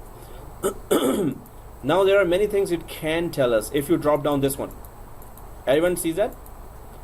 Drop down this one. Now anywhere it says redundancy, or any word that shows fault tolerance or redundancy, or nope, no, deallocate. So the main thing is health. That is, we can get an idea that health is degraded because out of 7 it is still 6 disks right now. So let's just add one more and visit this option again. But we also learned one thing: it does not give the status right away. We have to refresh, or wait 5-10 minutes more and then refresh. Then it starts updating the status. But That's why when we it's go to computer management, disk management, it shows healthy there for RAID 5 new dual carrier. For computer management, it shows healthy. So it should be showing here as well healthy. Maybe it did not upgrade that. And if we go, let's just add the 2 disks and then try again, right? But Then technically, for what we did right now, we lost 2 disks, mm-hmm. and then one of them took over. Yeah. Still So one. it should be technically what? It's still out of 1, right? So it's Out of still one. fail But redundancy? We right? still are missing one. Yeah. So- But but you now- want to make one more extra as we did before. We can do that one. Right? Yeah. So we need to add one more disk now. Why not 2 more disks instead of 1 more disk? Because hot spare took over 1. Mm. So that's why just 1 more disk we need to add. But if you want to keep one, Mhm. sorry, go ahead. You want one more for hot spare. Yeah, that's what I want to ask. If we had already put 2 disks as hot spare already, we would not have to add anything. So, but we then needed not 7, then we needed 9 disks. 9 disks out of 9, 2 hot spare. This means they are already, available. As soon as you take out 2 disks, they will become active. Both will become active. So this means at once we don't need extra 2 disks to be put from outside. If we had 2 hot spare, but we had 1 hot spare. Yeah. I'm calculating. Oh, okay. But normally I want Mm-hmm. the disk management should show fail redundancy right now. Why it's showing healthy for the new? But it's the older one, right? Which does not even let us create a dual parity. If you want to create a dual parity from there, from the computer management, you cannot. We can only create from here, dual parity. So whatever it's reporting is kind of, for dual parity, don't go there. Yeah, we cannot trust that. Yeah. So, After yeah, you were inserting saying? one more disk, Mhm. everything will be automatic. I want to insert one more with hot spare. So that's a good idea. That's a very good idea. So, we have to insert 2 disks. okay, in that case, if we have enough, suppose physical in the production environment, company environment, But if we have keep to, it, no, by any Mm, means, because yeah. it helps. either there Yeah. or you can insert it inside and wait for the disaster to happen, right? So yeah, we can just I'm talking insert. about physical disk. Yeah, physical disk, exactly. That's how we would have done that, definitely. So, When you say disaster happens, I was thinking, oh, that's like earthquake, or tsunami. tsunami. Or So, okay, guys. So here we are still working, and what we need to do is just add one more disk, right? Just for our theory, right? What we were testing. So hot spare 1, the theory about that is perfect. It at once became active disk as soon as it discovered that 1 disk is lost, or because it was just replacing 1 disk. So, but we took out 2 disks. So second disk we're about to just add there, right? So we're just gonna add one more disk. Go to right click settings, and then for server 2, and then go to add, and then go to hard disk, next until you reach 60 GB, change it to 90 GB, and next finish. Now at least the health there should be not showing degraded, but if it does not upgrade soon, and we have to add this. So first, have we added the 90 GB disk, everyone? Yeah. Okay, everyone has added 90 GB. Yeah. Okay, so press OK here. Press OK, Refresh. and just a couple of million times only. Refresh, but So we have to put in Umga. we have to first add it to the storage pool. Now we got a primordial. Yeah. So guys, once we add a disk, did you add this, Nusri? Did you? Yeah. Okay. So now what do? That disk is added to the computer or the server, but is it added to the pool as well? No. So we have to add it to the pool. How do we do that? Primary. If you right click the sales disk pool, don't right click the primordial, right click the sales disk. Add physical disk. Right? Yeah, as soon as you right click the sales disk, everyone sees the add physical disk. Oh, yeah. But new disk is online. Even if it is offline or online, if it is offline, it when we add, it just turns in the background online. If we do it ourselves, then it doesn't have to do that. Are you sure? Yeah. Okay. Last time when we created RAID 1, there were 2 online, 3 offline. Yeah, but we had trouble deleting from the server manager, right? Oh, It's let's do that. in a way. So right I don't now. think we just put it online Oh, and then we'll add yeah. That thing, the trouble we are having deleting, Yeah, right? yeah. Because anyway, we're gonna delete some of the hard drives in the future and see if it goes away or not. We can just test it now. Yeah. Because we put everything online, right? Yeah, yeah. These are the 2 disks that are gone. So we can just test it now. It's always good to test, right? Because there are so many smaller steps, so many small steps. Guys, can you go to the right side? Leave that and go to the right side. We put these disks online. The theory was we were thinking that if we put it online, maybe they will get deleted right away now, right? So let's test that as well. It's always good to test it because we have a test environment here, right? So put every theory to test. So right click. Before we did not put online. Now we put online every disk. So does the theory supports that we can easily remove it or not? So right click the yellow triangle one. Do we see the yellow triangle one? Yeah. Right click and remove disk. And this message comes. Let's see what happened. The bar is moving. Oh, then wait a little. It doesn't work. It doesn't work. Yeah, we tested that in previous courses as well, but it's always good to test yourself, right? So then we get that confidence that, okay, I tried myself, right?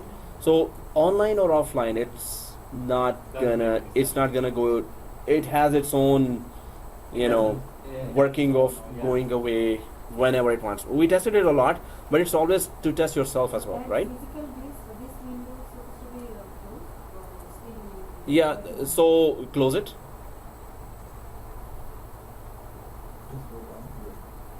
Yeah, it's a good triangle, Try to physical delete. Yeah, so try to delete, right click and remove disk. No matter what you do, remove this, remove this, remove this, remove this, it's just not gonna, it doesn't go away, but sometimes it does. In the background it is processing, it's just a message in front of us, there is nothing, no disk behind that, so we have no saying when it will, we can reset disk and remove disk, we can try anything, it doesn't go away easily, right?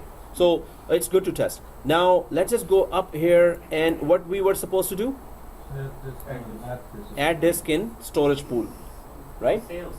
Yeah, sales storage pool. Sales. Yeah, sales disk storage pool. So right click the sales disk and go for add physical disk. Everyone there? Okay, and there you go. Well, that's it. Just select and add. Does it let you add? So select and press OK. Good. So it is added. We still have the complete RAID now. So we saw that hotspare works perfectly, and we saw that when we add, whether online or offline. Now I did not put it online, but it's still added. But does it give healthy here? If I after everyone has added the disk, everyone has added this. So if you right click here and go to properties now of the sales disk properties, does it give you healthy? What happened? No, it's Still it's warning. taking its own time. Yeah. Still warning, but No, it's not gonna update. Yeah. If it is degraded in warning, refresh, or wait for look it after half an hour or maybe, you know. But before the data was the bar was in yellow color. Now it's in green. It's green. So it should be okay now because the main full RAID pool is complete now. So it should go green after some time. It doesn't update everything soon. So okay guys, so we try to do those tests, and once we replace the disks back here, this yellow triangle should go back. In fact, you see that storage pool, this was the test for RAID 1, new one, right? New RAID 1 storage pool. So even the yellow triangle for that is not gone, although we had replaced the 2 disks there, right? And that was done like there for yesterday. Still the yellow triangle is there, so they don't go away easily. But the main thing is for the that's why we will double check how many disks we have, how many disks are working. Physically everything is in place. Okay, then we can just now we come to know that physical disk is working by the lights, the blinking. of the lights, and the RAID will also just show it right away. Guys, one more thing. No, we did that too. Okay guys, so any question here? So if we repeat this now, since it is done, so you can log in now. So I will be disconnected, so I'll just disconnect from the desktop here, and when you just put the password, you should be inside. Thank you for that. Not to you, Michael. Oh yeah, not to Michael. Okay, just See, when you go to storage pool and virtual disk, say Mhm. what you have, it's giving you a lot of sort of messages, right? the. Lost communication, blah, Where? blah, blah, Oh yeah. blah. All this So those are the 2 disks that were gone already. These. So if you just go to the right side. If you scroll this side, it will still says retired, but for me it still says retired, but not unknown. So keep refreshing. Somebody has updated. Someone's console has not updated yet. So okay, guys, this is what we tried to do, and I'm just gonna go for that theory again. That what we did was we went for today's class for 7 disks here, and that's then. We also put a hot spare this time, which we did not test before, and then we went for hot spare there, and then we went for removing the disks, and we tested that there is no end user downtime, and then hot spare became active. This means that the new RAID, it works fine even with the less size. It is acceptable, and the hot spare became active, as well as we added 1 more disk and are waiting for the errors to go away, or we need to go away, or we need to look for a script that removes these specific errors.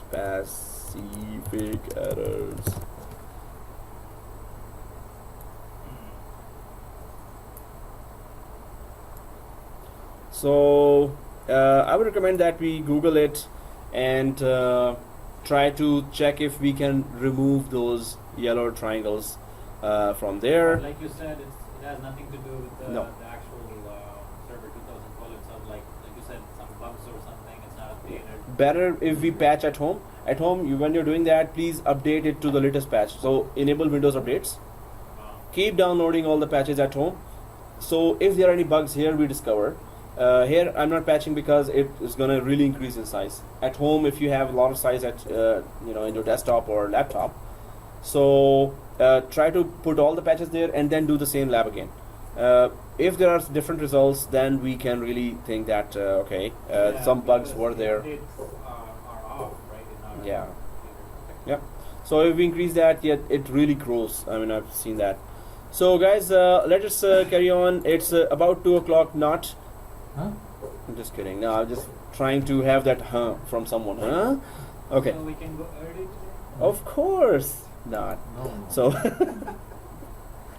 So let's go for next topic now. Let's make Michael stay for till 2 and then Yeah, we can all go early. he did not offer me. So yeah, there should be some punishment, right? So okay, guys. So let's go for next topic. If there are any questions, please let me know. Otherwise, there are a couple of 100 more topics. Okay, not 100. I always exaggerate. So for 10, and we had already configured forward. Let's go for simpler one. If you have time, can you show me how to copy a file from one of the the VMs, not the VMs, one of the virtual machines in the Hyper-V, like between two. I tried at home yesterday. I tried to even, like shared folder. It still doesn't work. Shared folder doesn't work. Yeah, I tried. Da-da-da. Any of you guys tried? Like, Okay, copy let's do that. How to share a folder and to copy a file, right? We can do that between the two Where we virtual go. machines. That's the same procedure. It's just that if you can ping, you're trying to actually the virtual machine inside Hyper-V. You're trying to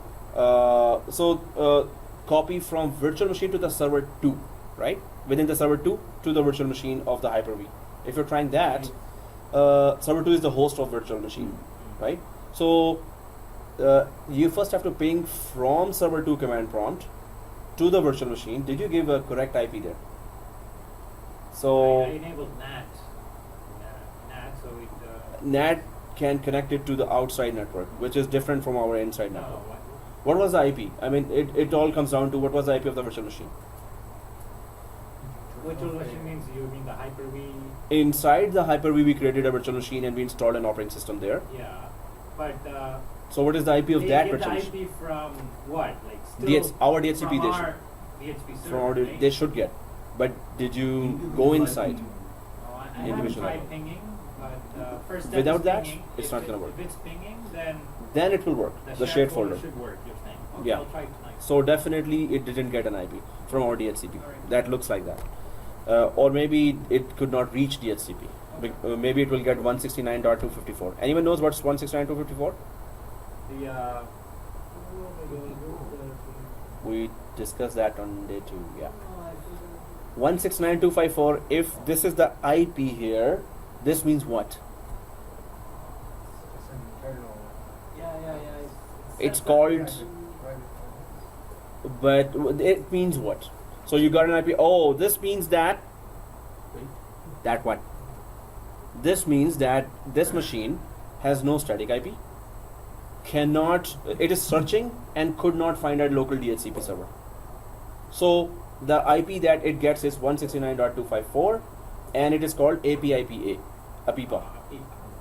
Always remember 169.254 is a APIPA IP address, which means no static IP address you have given, and it could not find a local DHCP server to grab an IP from.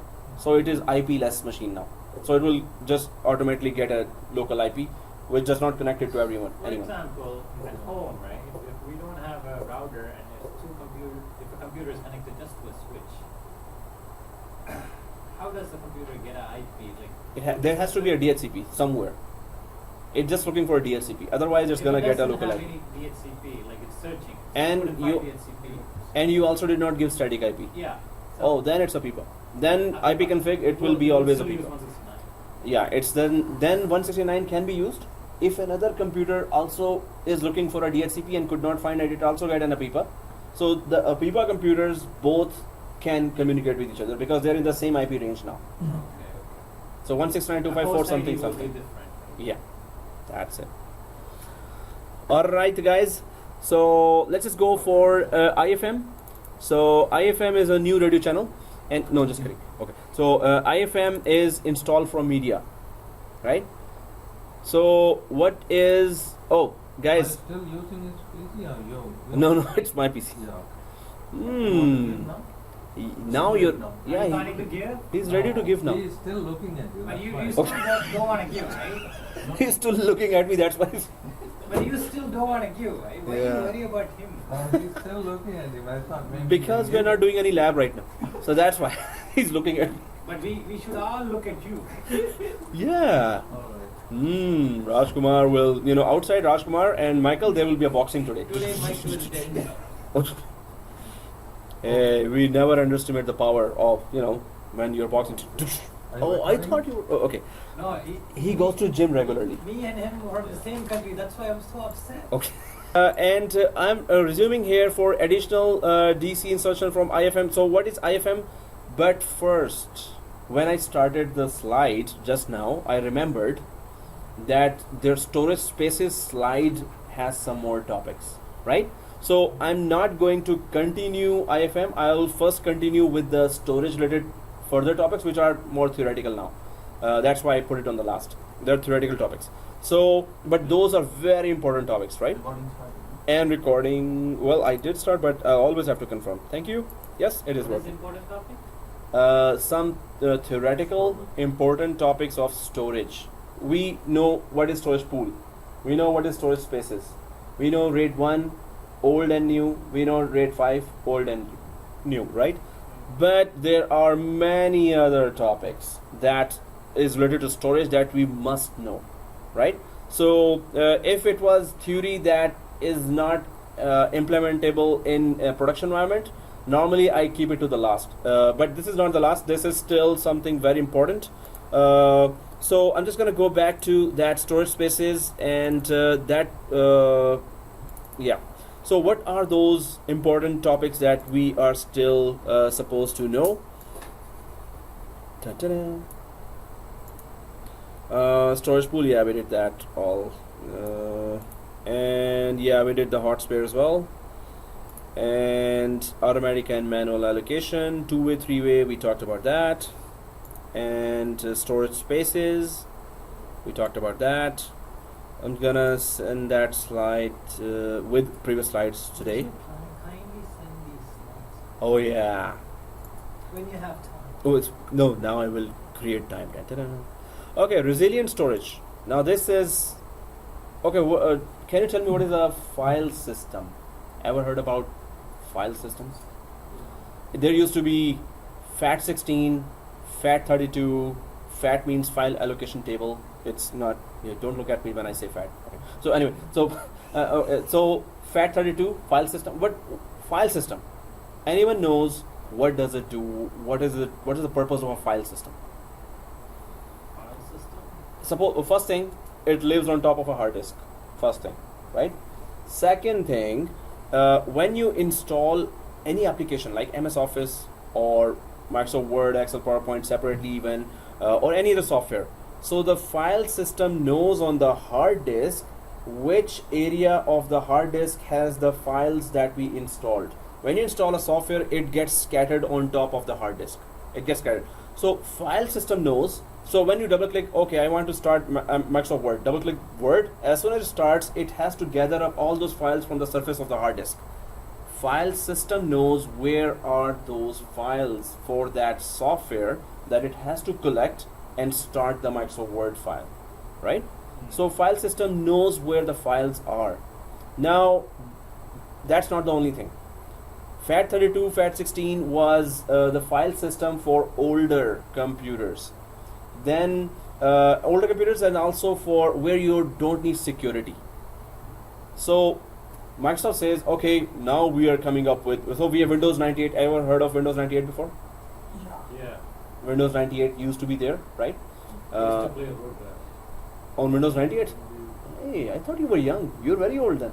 Oh, okay, just kidding. So, no, when you were like, Younger than you. okay. Seriously, if there was a exam which is not, you already lost 10 marks. So, okay. There should be exam here. But which day we should have exam?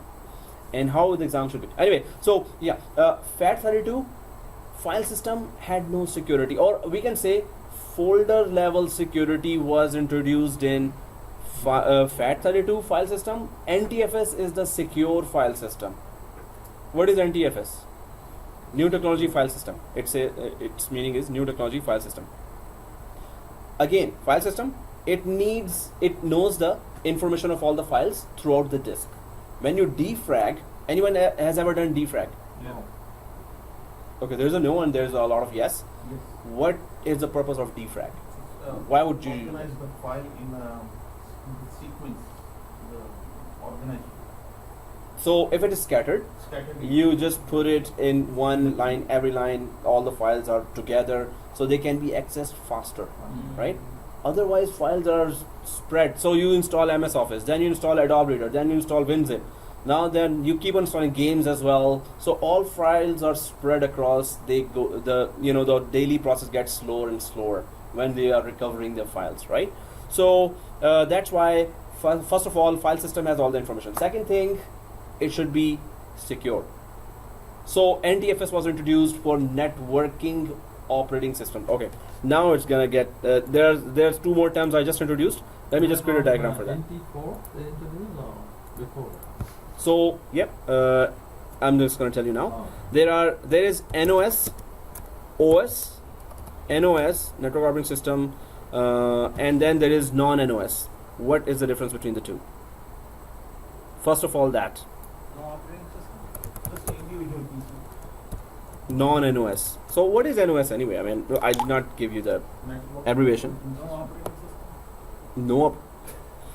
Network Network operating system, right?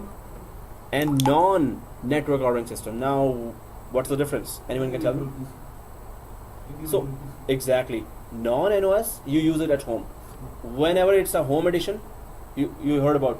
I have Windows 7 Home Edition. I have Windows 8 Home Edition or Windows 10 Home Edition, right? Home editions are non-network operating systems. They don't have security that a company operating system should have, right? So NOSs or network operating systems have more security, like Windows Professional, Windows Ultimate, Windows Business, Windows Enterprise. If you see any of those versions, those are NOSs or network operating systems. This means they have more security and they have more scalability for the network. So because they are in the network, they have to be secure, right? If they are non-NOS, home editions, Millennium Edition, you can have, those are just non-NOS, which are not, they are not network operating systems. They are not supposed to be connected to the network. Windows 98, yeah, you're saying? Those are servers.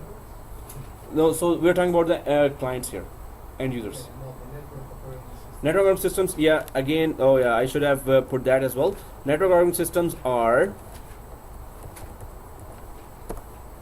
all end user client machines, right? So when I was talking about file system for the operating system, so file system may be FAT16, that is old, really old, FAT32, then NTFS. So for network operating systems, you would always see this NTFS, network operating systems, because they need security. They are in a company environment, in a production environment, right? They need security.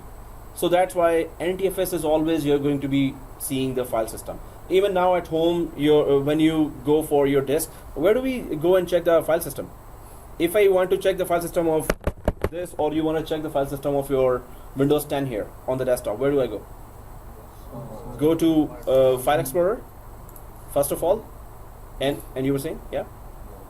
C drive. C drive, yeah, I'm here. Right. Exactly, right click and properties. So do we see the file system here? NTFS, file system. Now you will see majority of the computers, you will see NTFS. But please check at your home computer if it's NTFS or FAT. Yeah, you were saying? Doesn't it have to do with the name? Like before the name of the file have to be on the main characters? So it NTFS No, the whole. Yeah. operating system. So it has to be, yeah. So 8 characters and then longer characters also were supported. But there are many other features as well. Main features I'm talking about the security ones, right? So security wise, NTFS will always be the new. It is called New Technology File System. NT is actually new technology, and that's the oldest one. It started in Windows, before the year 2000. NT was there. Windows NT was there. New technology, right? So NTFS, New Technology File System. You're going to be going for VMware course, so it will be VMFS. You will see there, VMware File System. This means VMware Advanced features can run on VMware File System, right? So NTFS or Windows Advanced features can run on NTFS file system. If you don't have NTFS file system here, you cannot run advanced features of Windows, right? Security features. So this file system is here, and the slide talks about. First, I'll just go back to that where I was writing here. So NTFS now, Question. yeah. The network operating system and the other one is Non-network operating system. But everything is the same, but the company is installing the network. That's why it makes a difference. Otherwise, Yes. everything is the same, right? No, then many security features are not there in non-NOS. Home edition, you cannot join easily to the network, and it is not secure. If you join it to the network somehow, hackers can easily attack that. That does not have many built-in securities there. So home edition, companies never buy home edition. When you buy a laptop, personal laptop, they have home editions, right? But when companies buy them, then they say, hey, put the professional edition. We don't want home edition there. Because professional, Windows 7 professional, Windows 8 or 10 professional, they are all NOSs, network operating system. So they already have network related security available. Home edition, if you put, none of the company you will ever see home editions there. Home editions are for home. So they don't have, so there are big differences there. If you buy that home edition and you have at home, if you go there, try to join it to domain, right? Or try to see some of the, you have in your virtual machine, Windows 8 professional, maybe you have Windows 8 home edition or Windows 7 home edition in your desktop at home. So compare the features there for if you can join a domain, are the features there or not. But I will just Google it, and there will be so many long list of this non-NOS doesn't have this, and NOS have that. But main thing is security and scalability of the networking features. So that's what make it NOS. So that's why they name it Professional Enterprise Editions. So REFS, this one, it is also FS. So FS we know already. What is FS? File system. What is RE? Now this is a newly introduced in 2012 now, and Raj is trying to create something RE. Come up with some word. No, it's not. Well, we can add redundant to everything in a network. Huh? Close? Is it close redundant? It's very close to that, but not exactly. Resilient. Did you Google it? Okay. I was gonna write that. Oh my god, he's fast. How did you find your keyboard so fast? And then you type it. That's what I also try. Type that nobody listens. Tick, tick, tick, tick. Try practice that. So phone interviews, you really need that skill. Okay. So yeah, they asked a question and can you repeat the question? And you're already at the answer there on the Google. But typing should, if the sound is coming, whoa, interviewer catches you then. Nowadays they are smart. The technical questions they call you. Yeah. Oh, many technical questions to me. The third interview always is they call me. But second interview also technical, and I was like, okay, start. And it's okay, resilient file system. And that's a very good thing. At once Google. You should be very good Googlers. That will save your job many times. Not once, many times. Just Google, and if you can go to the exact solution, that you could be lucky. So resilient file system is what? Microsoft says that resilient file system, the one big thing they say, all of the things are the same. NTFS, like security is there, but resilient file system is if your hard disk crashes and you're recovering data. Suppose you deleted something or formatted the whole hard disk. You can still recover data from there, but the Microsoft says that data recovered from a crashed or formatted disk will be 70-80% readable.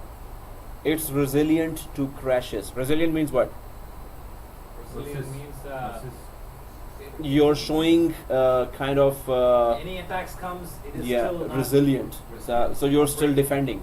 You can just be resilient to that, or you can still survive to any kind of crash or any kind of corruption or any kind of, or For maybe you example- format it. For example, Michael, whatever we say, Michael still focus on the computer. He's resilient.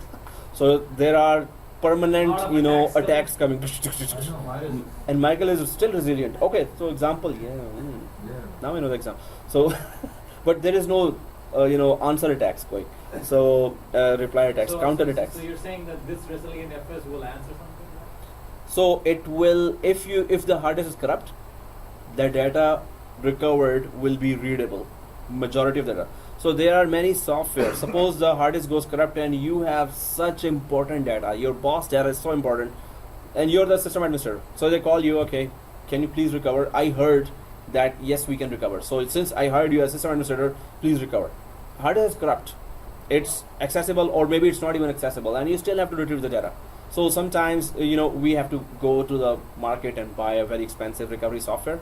We don't tell the boss, we just have to say, I did that. But anyway, you have to buy, and then you use that software and it tries to recover all the data from the formatted disk or corrupt disk. Normally, 50% data is rubbish when you recover, right? Or 70% data is rubbish when you recover. Some data is readable, other recovered data is you cannot even understand. So what's the purpose, right? Yeah.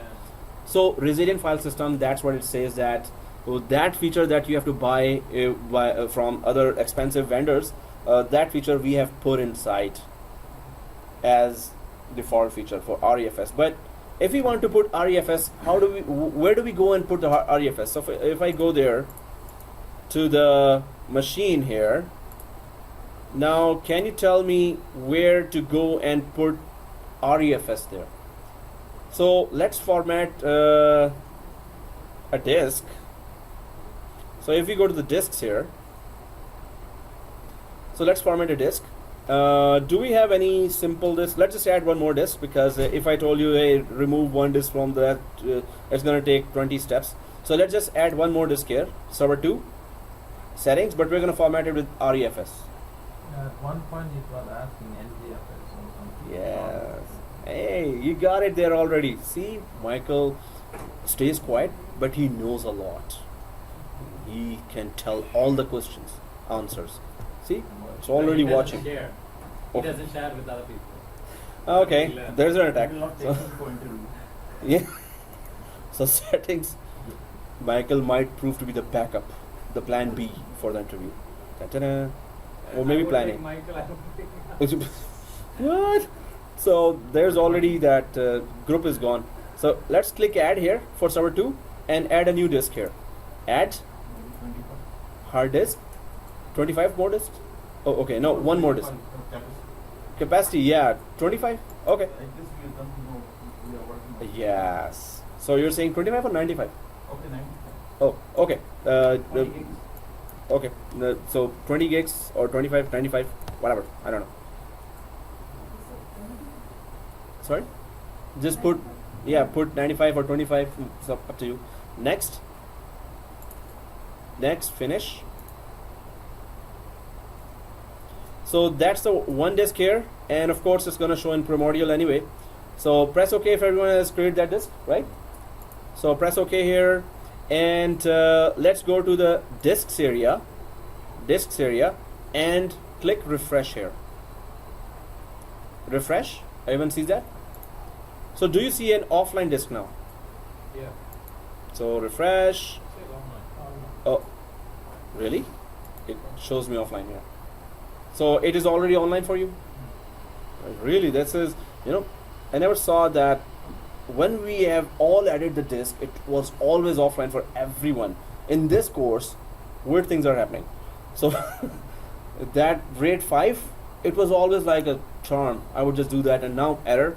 So there's, some curse here. Oh, okay, no, just kidding. So, okay guys, offline or online. So I'm just gonna put right click and bring online, right? No. You're already online. So those, it is offline, just bring online, right? Second thing, right click and what do we do next? After online, we do what? Initialize. Initialize, press yes.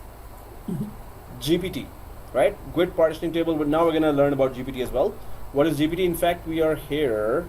So, but we're trying to first know what is resilient file system, right? So, or how do we at least deploy it? No, it should say GPT. So right click and initialize. Right click like this and go to initialize. Click the initialize. Okay. Now right click again and let's just quickly create a new volume on top of the disk. New volume on top of the disk.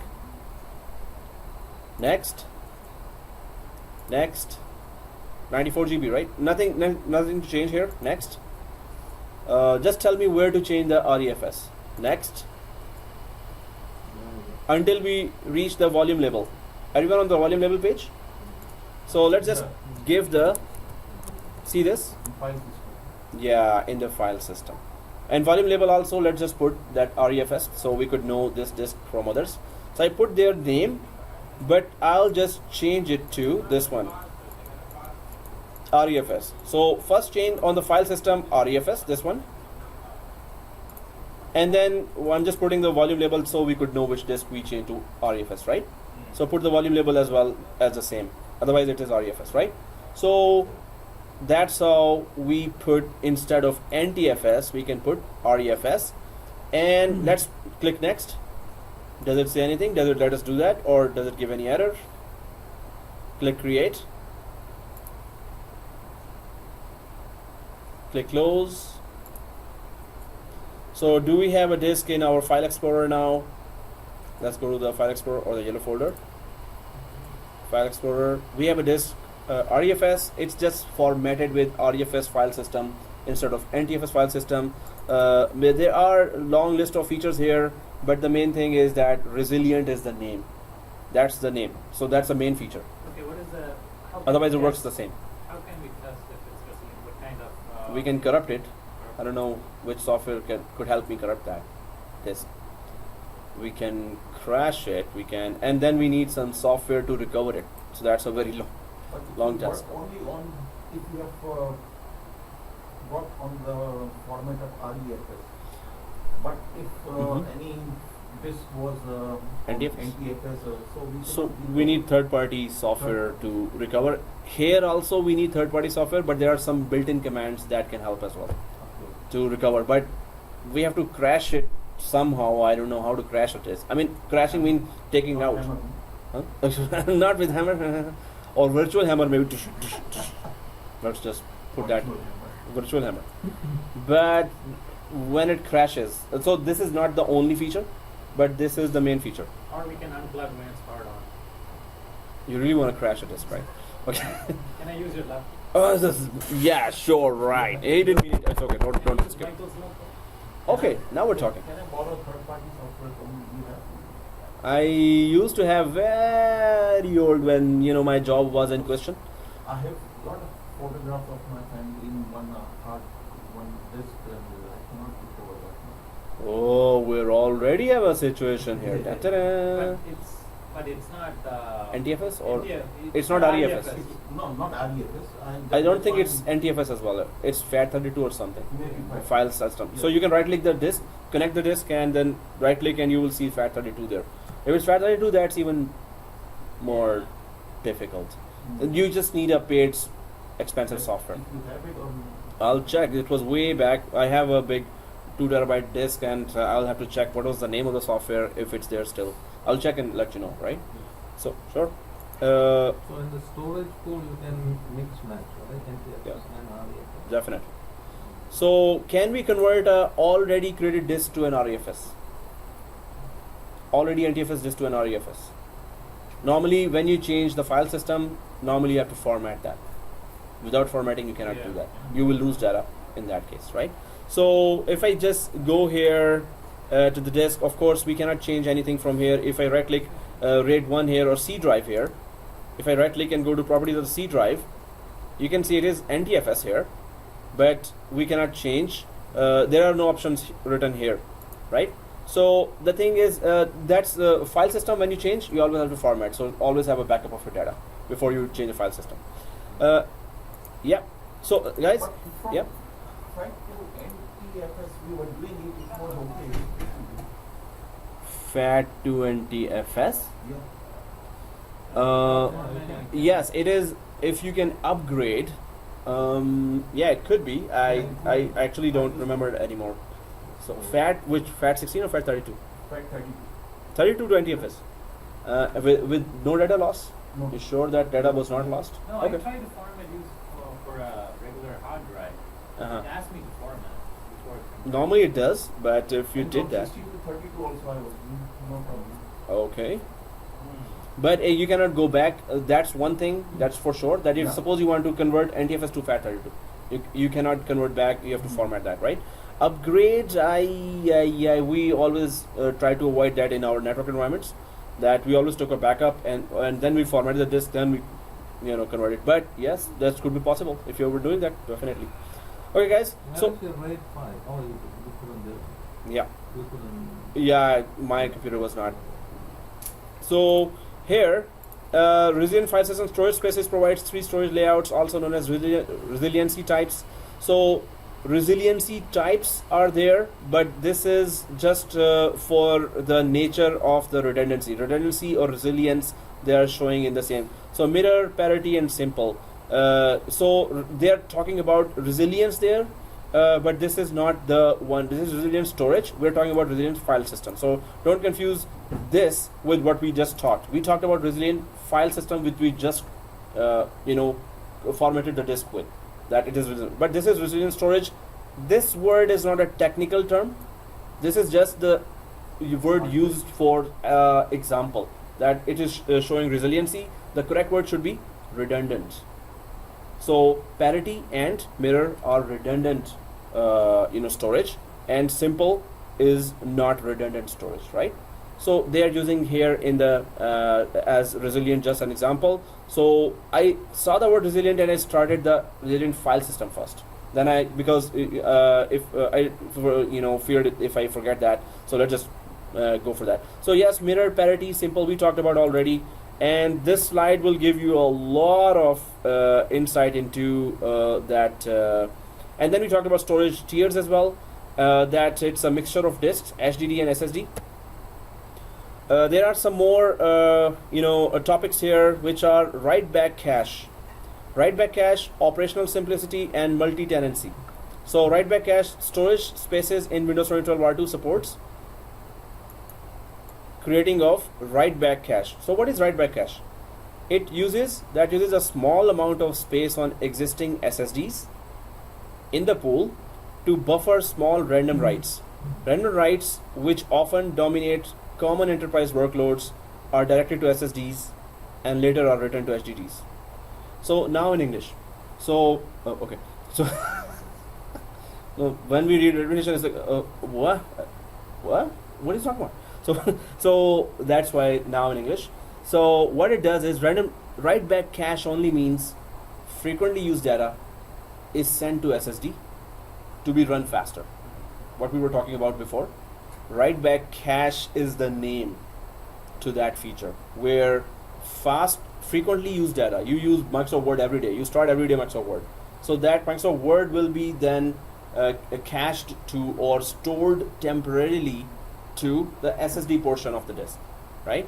In the storage tiers, right? SSD portion, it will be running faster. When you want to save it, then and directly to SSD, and later are written to HDDs. When you want to save it, when they want to go to sleep, they go to HDD. When they want to run and play, they go to SSD. That's why I have hybrid.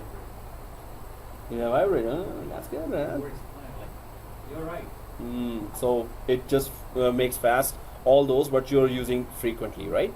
So operational simplicity, what is that? The Windows Storage Management API, Storage Management or WMI and Windows PowerShell permit full scripting and remote management, right?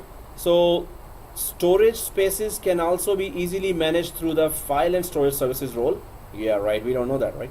We were doing all this in file and storage services. In Server Manager, storage spaces also provides notification when the amount of available capacity in a storage pool hits a configurable threshold. Okay, so that was not much. That if storage pool runs out of space, it's gonna tell us, hey, you're running out of space, and you can access you can manage the whole thing. What we did in click, we can do it in PowerShell as well. The whole thing we can do in PowerShell commands as well, whatever we did till now, right? So what is multi-tenancy? Administration of storage pools can be controlled through access control lists and delegated on a per pool basis, thereby supporting hosting scenarios that require tenant isolation. So storage spaces follows the familiar Windows security model, therefore it can be fully integrated with Active Directory domain services. Now again, yeah, In English? in English now. So Yeah. let me translate from that Martian language to so storage pools and storage spaces can have security implemented on them, and certain users or groups can be given access to storage pools.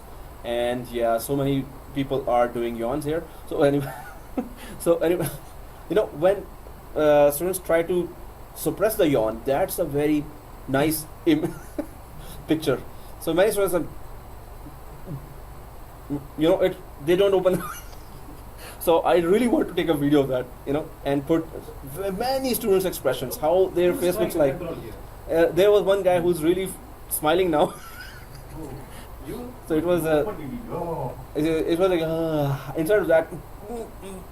Okay, anyway. He's our friend. We can do whatever we want. Yeah, Why you need to control? yeah, it's Comes okay. I in the mean, video, right? yeah, it's in the video. And so, okay, guys, basic disk. We talked about basic disk here, right? So default disk type, widely compatible, easily accessible, and up to 4 primary or 4 extended and logical partitions here. Can we have in this desktop here, how many total disks we can have? Depends on slot. Physical disk. Depends on slot. Depends on the case. How much the case can able to handle the this too. Like How many could be primary disks? Primary One. always. one. Good. Hmm? If Up- you have 2 operating systems, then it's a separate. There could be 4 primary disks. Then 4 operating system. Huh? So you just have to primary disk could be that this can be used for operating system, and that can be used even if there are 4 primary disks, you can still use one as booting for operating system. You can have multi-boot. We have our majority of us have done multi-boot as well, right? But we place the second operating system either on the same disk, or we can save it on the second disk as well, and it's gonna dual. That is called dual boot. So either you can boot from one operating system, or you can boot from another. We must have done that, right? Dual boot. Suppose you have Windows 7 and Windows 8, or Windows 2012 and Windows 8 within one operating system here, not virtual, in a physical disk. So Windows 2012. So during the start, when you start the computer, it will ask you want to start Windows 8 or Windows 2012 or Windows 10. So you can put dual boot. So second operating system you can put on a second primary disk as well. But we can have with special software we can have 3 boots or 4 boots as well for operating system. But any one time you can start any one operating system. That's with virtualization. Now we can start simultaneously 4 virtual machines like now we're doing. Before virtualization we used to have dual boot. So let's install 2 operating system. Now let's restart the 2012 and restart the Windows 7 now, right? So no fault tolerance. My question is 2 primary disks and 1 operating system. No, even if we have 4 primary disks, we can just have one operating system running on any one of the Then primary we disks. have option to go to disk 4, disk 3, disk 2, disk 1 like this. Yes, we have option to install another operating system there. But how it will go when you restart? We have in the Dual boot. Ah, Dual boot. So if you install older operating system, suppose Windows 8 you installed, now you can install Windows 10 as well in the same computer. And it's gonna dual boot. It's gonna during the installation it will say, "Oh, I detect another operating system." So if it gives you the option of dual boot, it's going to just keep on installing. It will not hurt the previous operating system. And then in the start, after it is done, it will offer 2 operating system in the start. Do you want to log in from Windows 8 or Windows 9? Actually, Or at the time of installation, we have to specify very this. yeah, we have to be very careful. Otherwise, it will format the previous one. Yeah, maximum 4 primary disks, primary physical. 4 physical disks could be made primary, and that's just maximum 4. Yeah. No. With special software we can, but not. It's not. You know, you can have Linux, Windows 8, Windows 7, dual boot, and then Linux also inside. But any one time. Virtual machine we don't need to. Virtual machine we just have one operating system, one virtual machine, second operating system, one virtual machine. So simultaneously 4 are working or 3 are working. So we don't need dual boot anymore. Although technically we can do that in virtual machine as well. Yes, technically. Okay, guys. Here we did that system partition. Okay, so question to you: can anyone understand this statement? System partition has boot files. Boot partition has system files. And this is English, yeah. There is no translation to this. So there is a system partition. There is a boot partition. They could be both. They are different. Boot partition means you have starting files of the operating system. System partition means you have the rest of the operating system files. So what happens? Sometimes you have C drive and D drive, right? So you decide, I'm not going to install the operating system on the C drive. I'm going to install the operating system on the D drive. But it has to still put the boot files or starting files of our operating system on the C drive. But the rest of the files, it will just access from the D drive. But the boot files cannot be in D drive. It's always in C drive, right? So that's why boot partition. So system partition has boot files, and boot partition has system files. So the boot partition is always the first partition, right? Or the C drive, which has the boot files or starting files. So it is this statement. Basic disk has all other options grayed out because it is not a dynamic disk. We did that, right? We had to convert to dynamic disk to implement RAID. Yes? No? We had to convert basic disk to dynamic disk to implement RAID. Yeah. Right? Or Yeah. wrong? Right. I think Miguel doesn't remember. You can convert a basic disk. So true or false again. Now I'm going to ask another question. You can implement RAID 1 in basic disk. I will say until other people. No, Cheers. does that mean you don't know? False. Do you agree to that? Yeah. Basic disk can implement RAID 1. True or false? False. So you're true and you're false, and basic disk can implement RAID 1. What others? So False. False? False. False. False? False? I'm not sure, maybe yes. Miguel? True. Okay, Miguel and Michael are true, all others say false, right? So basic disk cannot implement RAID 1 or RAID 5. You have to convert a basic disk to dynamic disk to implement RAID 1 and RAID 5. Because he was using RAID 1 and RAID 5 for dynamic. We did that, right? We You guys were sleeping. implemented that. It's a PC, that's why. Yeah. When That you try to share with others, then you will yeah, get the you did not share, so answer is wrong. Oh, okay, now everyone is attacked. Okay, it's coming from all sides, huh? Basic disk, we cannot implement RAID 1 and RAID 5. But you can put it in a pool. So basic, when we are talking about basic disk, right? So you have to remember that the older way of RAID 1 and RAID 5. In older way, we went to computer management, then disk management. But you didn't say older RAID. That's why you got confused. No, basic disk can never implement RAID 1 and RAID 5.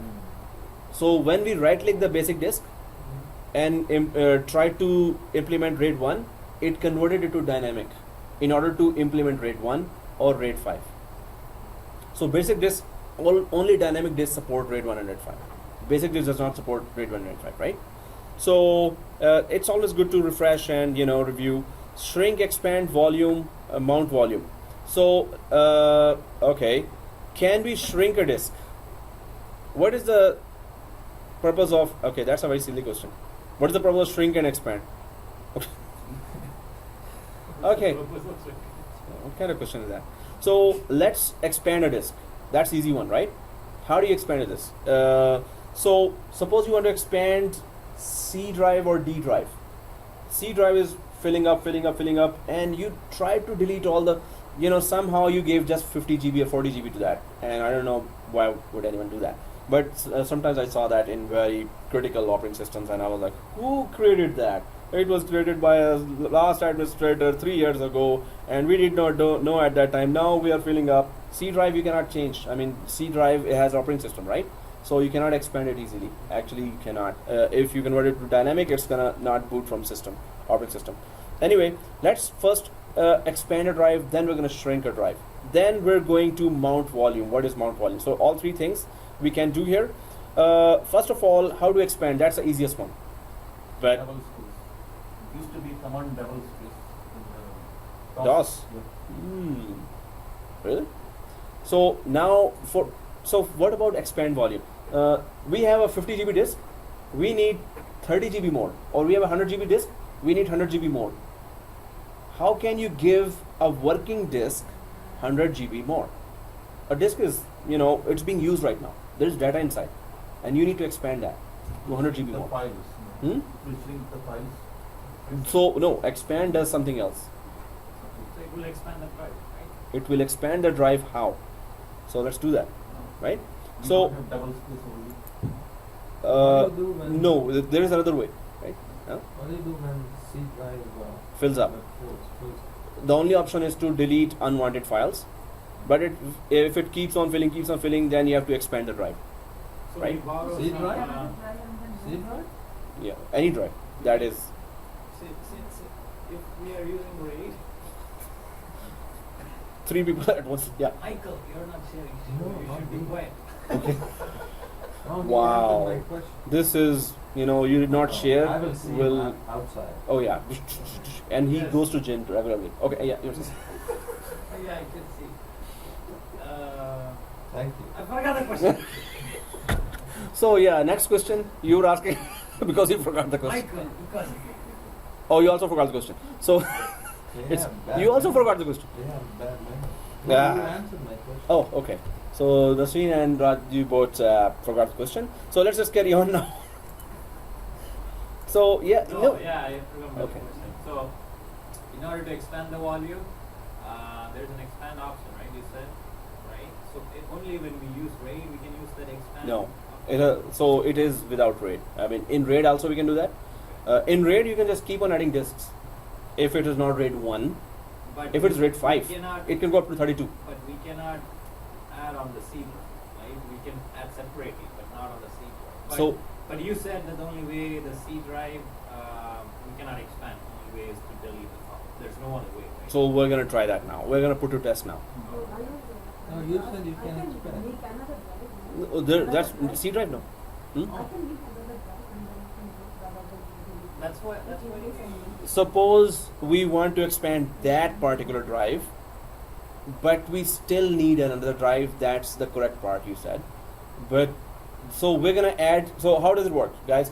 D drive need to be. It is 100 GB. We need to expand it to 200 GB.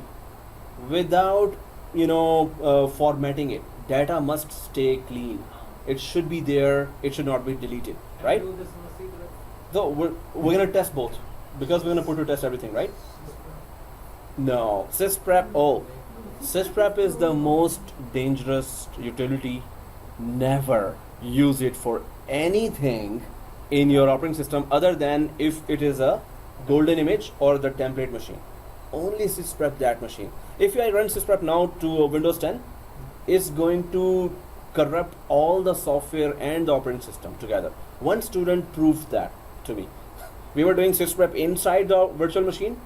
He was totally new, so he went to his Windows 10 in his laptop and go to run and type sysprep. He thought he was in virtual machine, and he shattered the whole thing. Nothing worked. Operating system was rebooting again and again, and he lost everything. So sysprep totally shatters everything. Yeah, but if you do sysprep and you copy the file within the drive, put on the drive in the machine. Yeah, so that operating system, when we do sysprep, we shut down that operating system, right? Then that operating system or image, we just right click and click clone for that, right? So clones will be okay.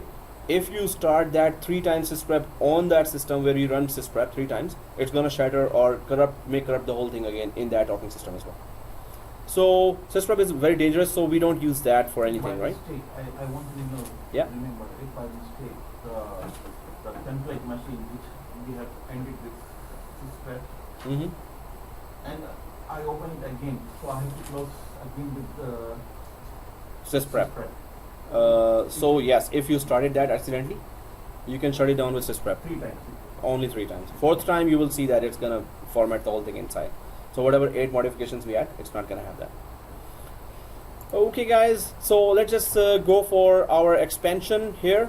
So how do we expand? Let's just go for the easy way, and let's go for tools and computer management here. So on server 2, let's go to tools and go to computer management and then disk management, right? Computer management. Everyone there? Disk management. So tools, computer management. Nothing there? Okay. So now you can see here a lot of disks. Which disk should we expand?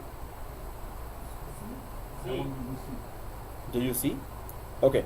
First of all, the main rule of thumb, if you want to expand any disk, you have to add one extra disk, but don't format it. Just put it online and keep it unallocated space. So another disk that is just sitting there doing nothing, its disk space will be added logically to the other disk which is already being used. So you need to add a disk which cannot be formatted, which should not be formatted. It should not be formatted. Then you use the disk space and attach it to an already working disk, right? So that's the idea behind it. You have to add one more disk and use its space and give it to other, but logically the working disk will just grab that other unused disk space and it will just expand that. So the working disk will have will be using all the first disk and half of the second unused disk as well. That's the idea behind that, right? So let's add one more disk, but don't format it. But it's a, Mhm. you can say this is a cheating, you know. You are not increasing the disk space still. Physically, Yeah. it's not possible for any human to do that. And you just blame Microsoft. Microsoft, it's okay. Microsoft, he didn't mean it. He didn't mean it. Come on.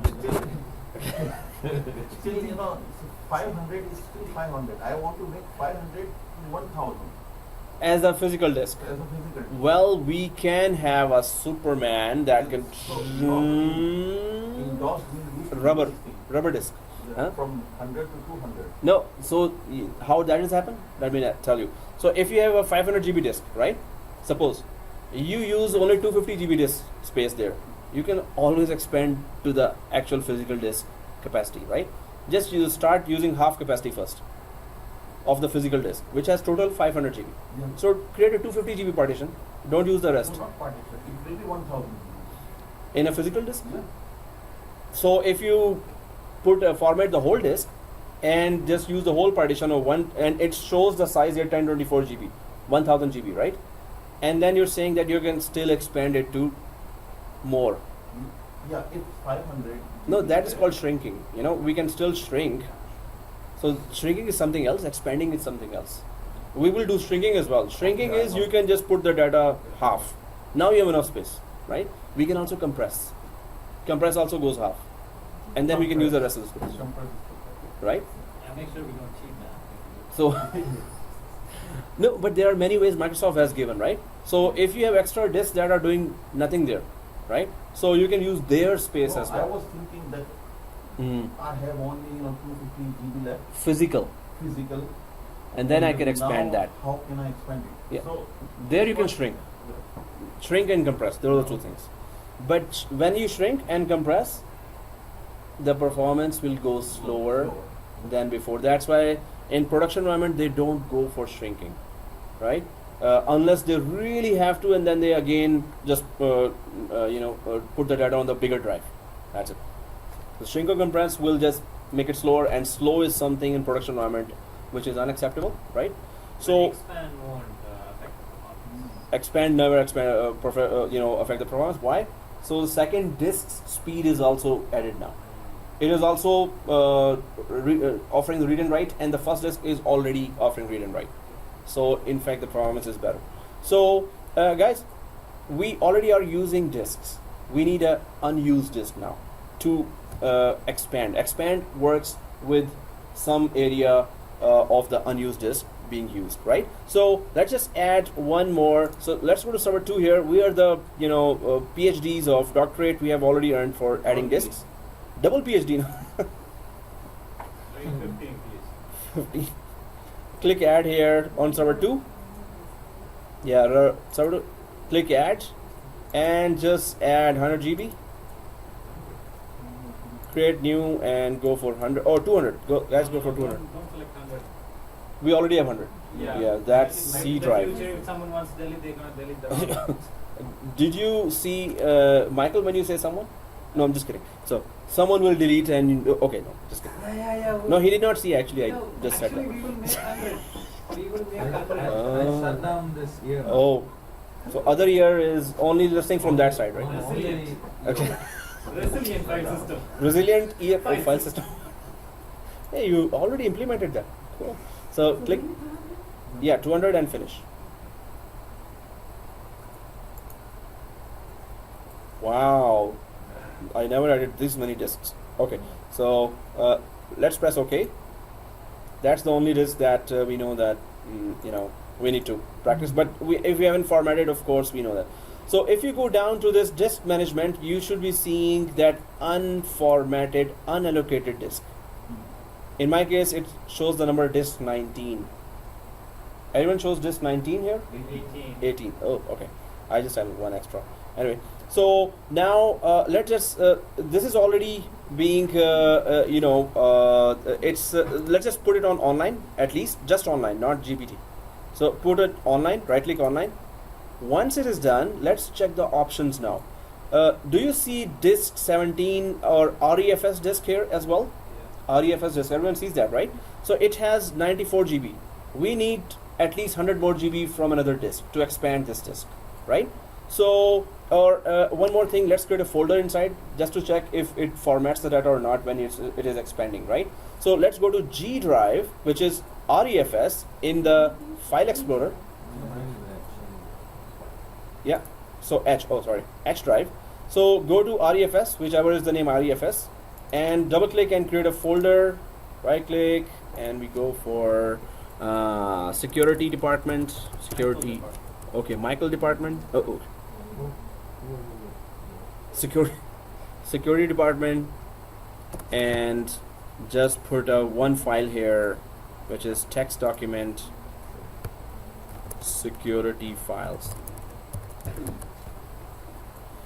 Security department, security files, folder name security department, file name security files. Now these guys should stay here once we expand. So everyone do it done? Yes. Yeah, No. security files. Need for speed. You can go on. Oh, you don't need to wait for that. Oh, okay. Wow, attack after attack. Yeah, I think you need to use that gym time you spend in gym. So now is the time to use it. Yeah.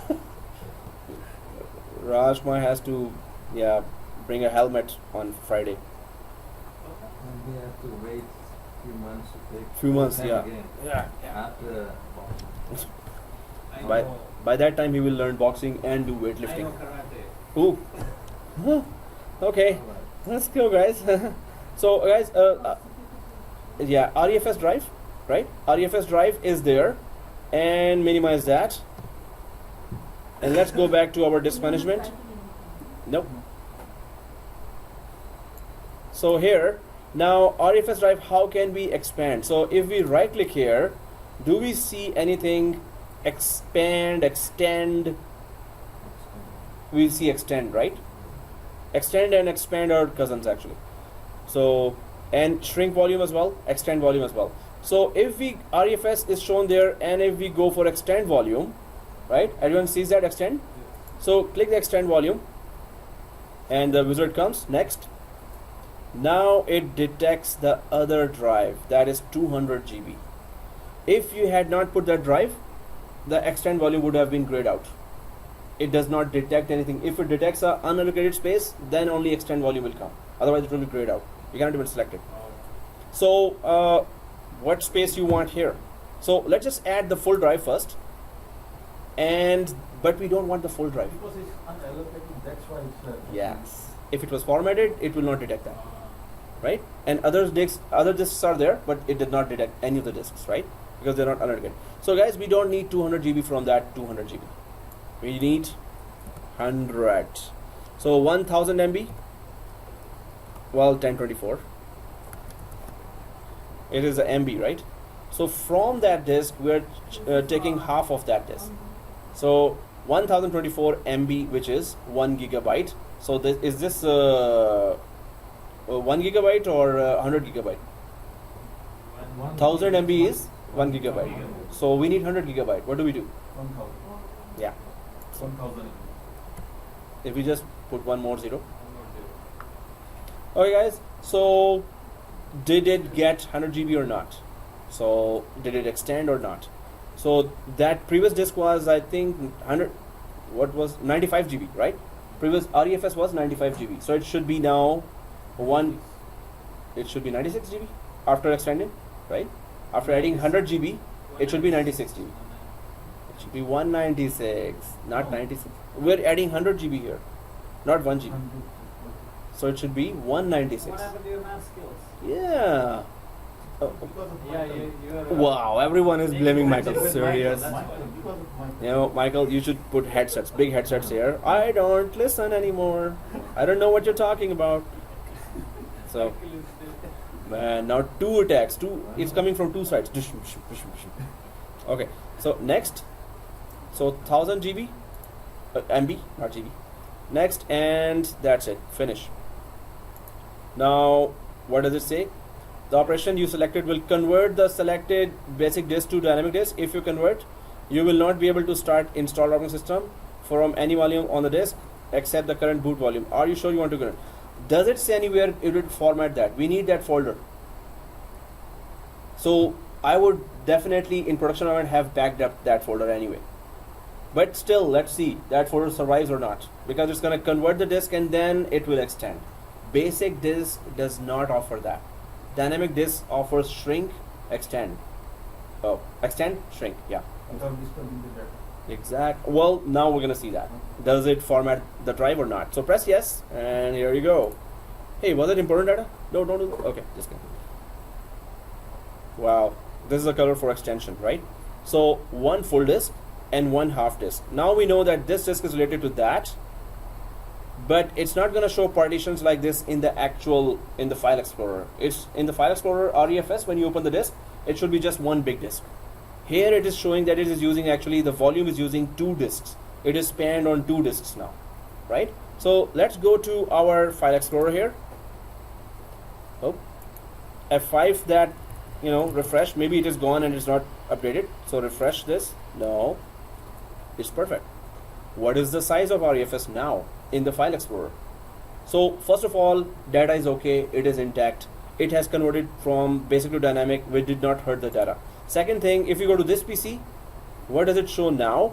The size here, REFS properties, it shows still 104, which is from 95 GB to 104. That was just 10 GB. That's not correct. Okay. What? No, that's the free space, seriously. So where's the total space here? Total space is capacity, this one, which is still 104. 95 GB plus 1000 GB. Didn't we add 1000 GB or 1 GB? Or 10 GB? Oh, 10 GB. that was 10 GB, guys. That was not. You're good. You're good. We added 10, that made it not 100 GB, 10 GB. So yes, it's perfect. Seriously. No, don't worry. We were just fooling Michael. Wow, today when you go outside, Michael will be standing with a bat. Where are those two guys? I'm waiting for them. Tell them I'm waiting for them. So, okay guys, so press OK here. Michael should team up with someone else here. So, because they're teamed up against you. So, okay guys, so here. You should team up with only me because I'm his countryman. Okay. I'm against him now. So we extended. How to shrink now? How to shrink? What is the purpose of shrink, first of all? will the data be shrunk or the disk capacity be shrunk? There is a difference. Disk capacity shows now 104. This is the capacity of the disk. Data, whatever size of data, maybe there's 10 GB data inside, maybe there are 2 GB data inside. Disk capacity shows 104 GB right now. If are we shrinking the disk, so the disk capacity will come down to whatever number we shrink it to. Maybe we take away 10 GB again, or maybe now we take away 50 GB. So 104 minus 50, how much? 50. Only 104 minus 50, 50. 54. Huh? So 54 GB left. Yeah, that was a deliberate math question, right? So, okay. Anyway, so let's take away 50 GB. It is the capacity of the disk that should go down, not the data shrinking. Data shrinking is totally different thing. We can shrink the data anytime we want by going for compression. It is called compression, data compression, right? So capacity doesn't change. Data is compressed, and then there is a larger disk space. But we are changing the capacity here. So we're playing with the volume. That is called playing with the volume. It converted the basic disk to dynamic disk. Dynamic disk talks about volumes. Volumes can be, it is dynamic. You can do whatever you want with the volume. Extend it or shrink it anytime you want.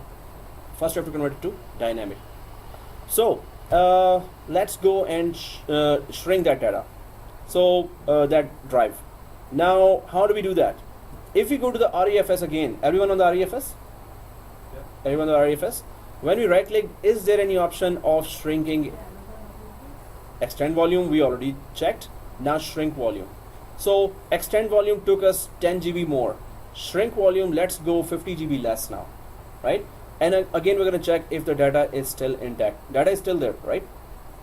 So let's right click the REFS again and go for shrink volume. Everyone there? Shrink volume, right? Okay, so click that. The volume cannot be shrunk because the file system does not support it. Why is that? File system, we change it to REFS. That's why. So if we go to a file disk with a file system of NTFS, if we go back here, do we have any other disks that we can test the shrink? We have other disks showing here, 190. RAID 1 and hey, what is this We disk? have an unallocated 190 gigs. We can use that 190. No, unallocated we cannot use for shrinking. Shrinking you need for a working disk, So working is. right? Okay. Working disk can be extended, working disk can be shrunk as well. So REFS, it says that file system does not support, REFS may not support it because this is a new file system, right? But if we go for NTFS and right click, do you see the shrink volume there? Any of the drive that is not REFS. I see that. So RAID 1, 3-way, new, we can do that, or we can just go for any other disk and shrink volume. Do you see any other disk here? Disk 15 maybe? I don't get that option in the No. RAID volumes. So you don't see shrink volume here? Volume is not there. No, not on the RAID volumes. On the RAID, oh, No, no, not on RAID. Do you see any other disk which is blue? Blue bar. Any other disk? Yeah, I have, the new RAID, when I right click it shows shrink volume. The old RAID doesn't show. So we can just quickly add another disk. We can just format that REFS. We can delete the REFS and make it a basic disk again. Or we can add a new disk. Anyway, so RAID 1. Everyone has RAID 1? 3-way new? Yeah. Right click. Do we see shrink volume there? Yes. How come older RAIDs not showing this option? Only the newer RAID showing option. Because they are older. Okay, so older RAIDs have lesser features and newer RAIDs have new features. We can see it by this, and that could be explained. I don't know. I didn't test that before actually. Thanks for the made up answer. Okay. Yeah, it looked like made up, so I said in the end. I don't know. So, so shrink volume, guys. Do we all see that on the older RAID or newer RAID actually? New rate. Right. So if we click shrink volume here, does it go ahead? Yes. So do you see this window? Okay. So what was the total capacity of older RAID? Newer RAID, not older. So it is what, 384 GB, right? If we lessen it with 100 GB, we just take away 100 GB, right? So enter the amount of space to shrink in MB. So total size after shrink in MB 3122. So it is just showing that if you shrink, what will be the total size after that. And it says you cannot shrink a volume beyond the point where any unmovable files are located. Suppose there is 50 GB data and you have 200 GB full drive. You want to shrink it down to 51 GB. You can shrink it down to 60 GB, but you cannot shrink it to 40 GB. You know why? Data is there. 50 GB data is there. It's not going to touch that space. So 50 wherever data is, it's not going to shrink that. But any other area, any other number you can shrink down to, but not lower than the data. Then where will the data go then, right? So it has to keep the data there. So if it is 50 GB data in a 200 drive, you can still come down to 51 GB and it will shrink it down to 51 GB. But it cannot go down less than the data size. So it cannot go down to 40 GB, right? So here we have a huge data inside one folder. Oh, it's not there. So anyway, let's just go for it's a 390988. So let's keep it simple. Just change 3 to 2. 290988. So this was 300 GB. Now it should show us 200 GB shrunk. So we shrunk how much GB total? By writing 2, how much did we shrunk? 100 GB. 100. Hey, maths is good. Michael's maths is good, man. He just took the lead, guys.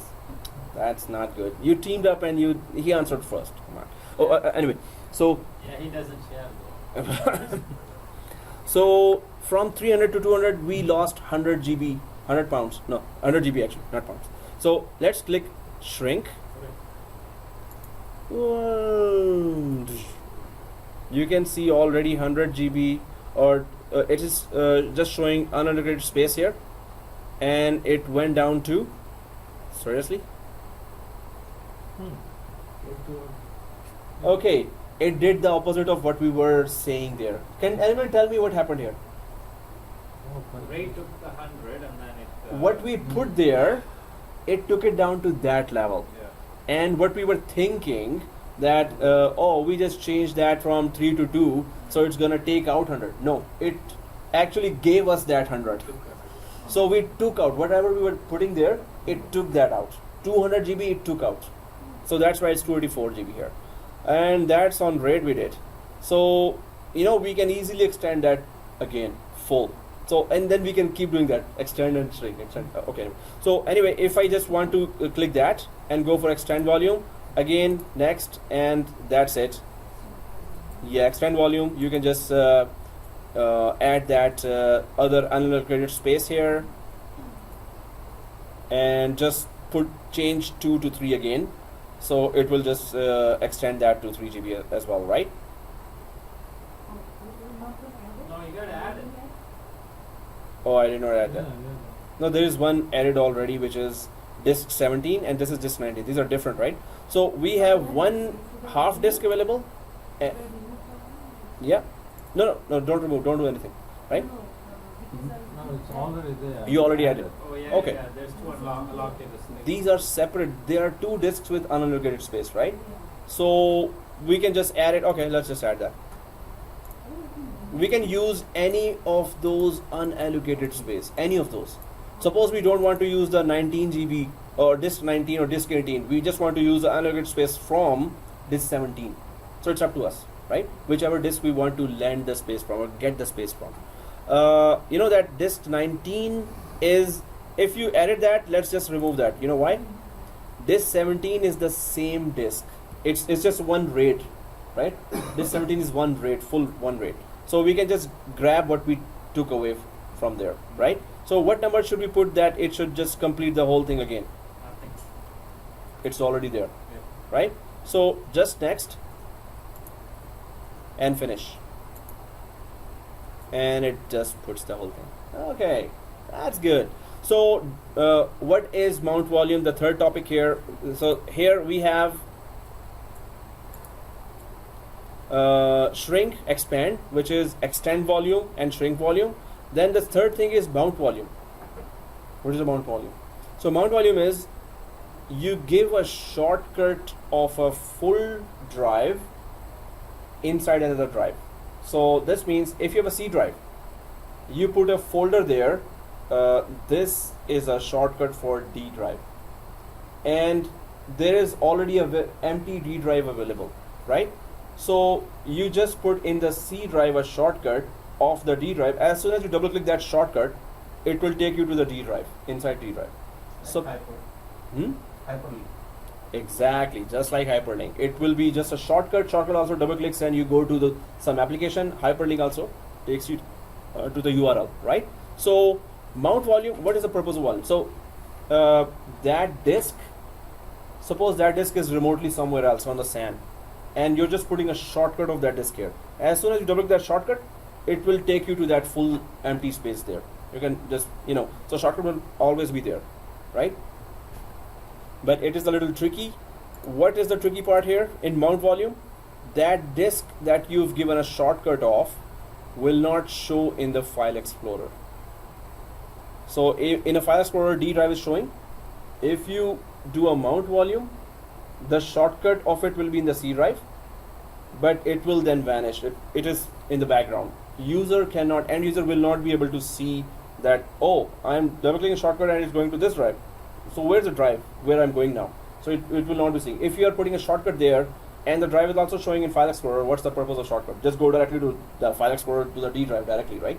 So if you mount volume some drive, the drive is not viewable by the end user, right?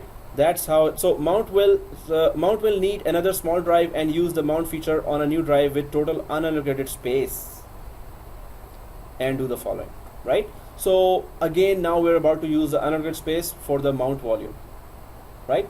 So how do we do that? Again, the purpose is you're just giving extra space or by giving a shortcut in C drive. So C drive, oh, I'm running out of, it is 100 GB, it is 95 GB. 5 GB only left now, free space. But then next day, administrator says, hey, do you see that shortcut here? So you say yes. So from now on, please add your files to that shortcut. This is giving you access to another big drive, right? And that big drive is the unallocated space that user will be using. Do we understand that? Unallocated space provided as a shortcut to be used. When a drive is in unallocated space, end user can never see that. You have to format the drive to see it in File Explorer, right? Do we understand that? So let's do that now. We have one unallocated space drive. Let's mount it to a working drive as a shortcut, right? It will still remain unallocated, but through the shortcut, you will use it as a working drive. Now in English. So, okay, just come. So let's try to check it out. First thing, the scenario is drive is filling up, and you're asking administrator, hey, my drive, there's 5 GB left, and I need to save a lot of files. So the administrator says, okay, tomorrow you will have a shortcut here, a mounted drive there. When you double click that, whatever space it gives, just start saving files there from now on. Don't save in that C drive, right? So now we're gonna mount a drive in the C drive, and what drive we are mounting, which is unallocated space, which is not formatted before. So if we go down here, can you see how much unallocated space you have right now? Anywhere here. So if I go up, nothing. If I go down, I can see some unallocated space here. This is the unused portion of the drive, right? So do you see 190 GB unallocated? Is it 190 or 180 or 170? It's exactly 190, right? So exactly. So this space we can give as a shortcut to a user in any of his machine, right? So how do we do that? Let's go to and create a mount drive. So let's just try to go for creating a new drive, and here, let me just show you. File Explorer. Right click here, C drive, and then go to properties,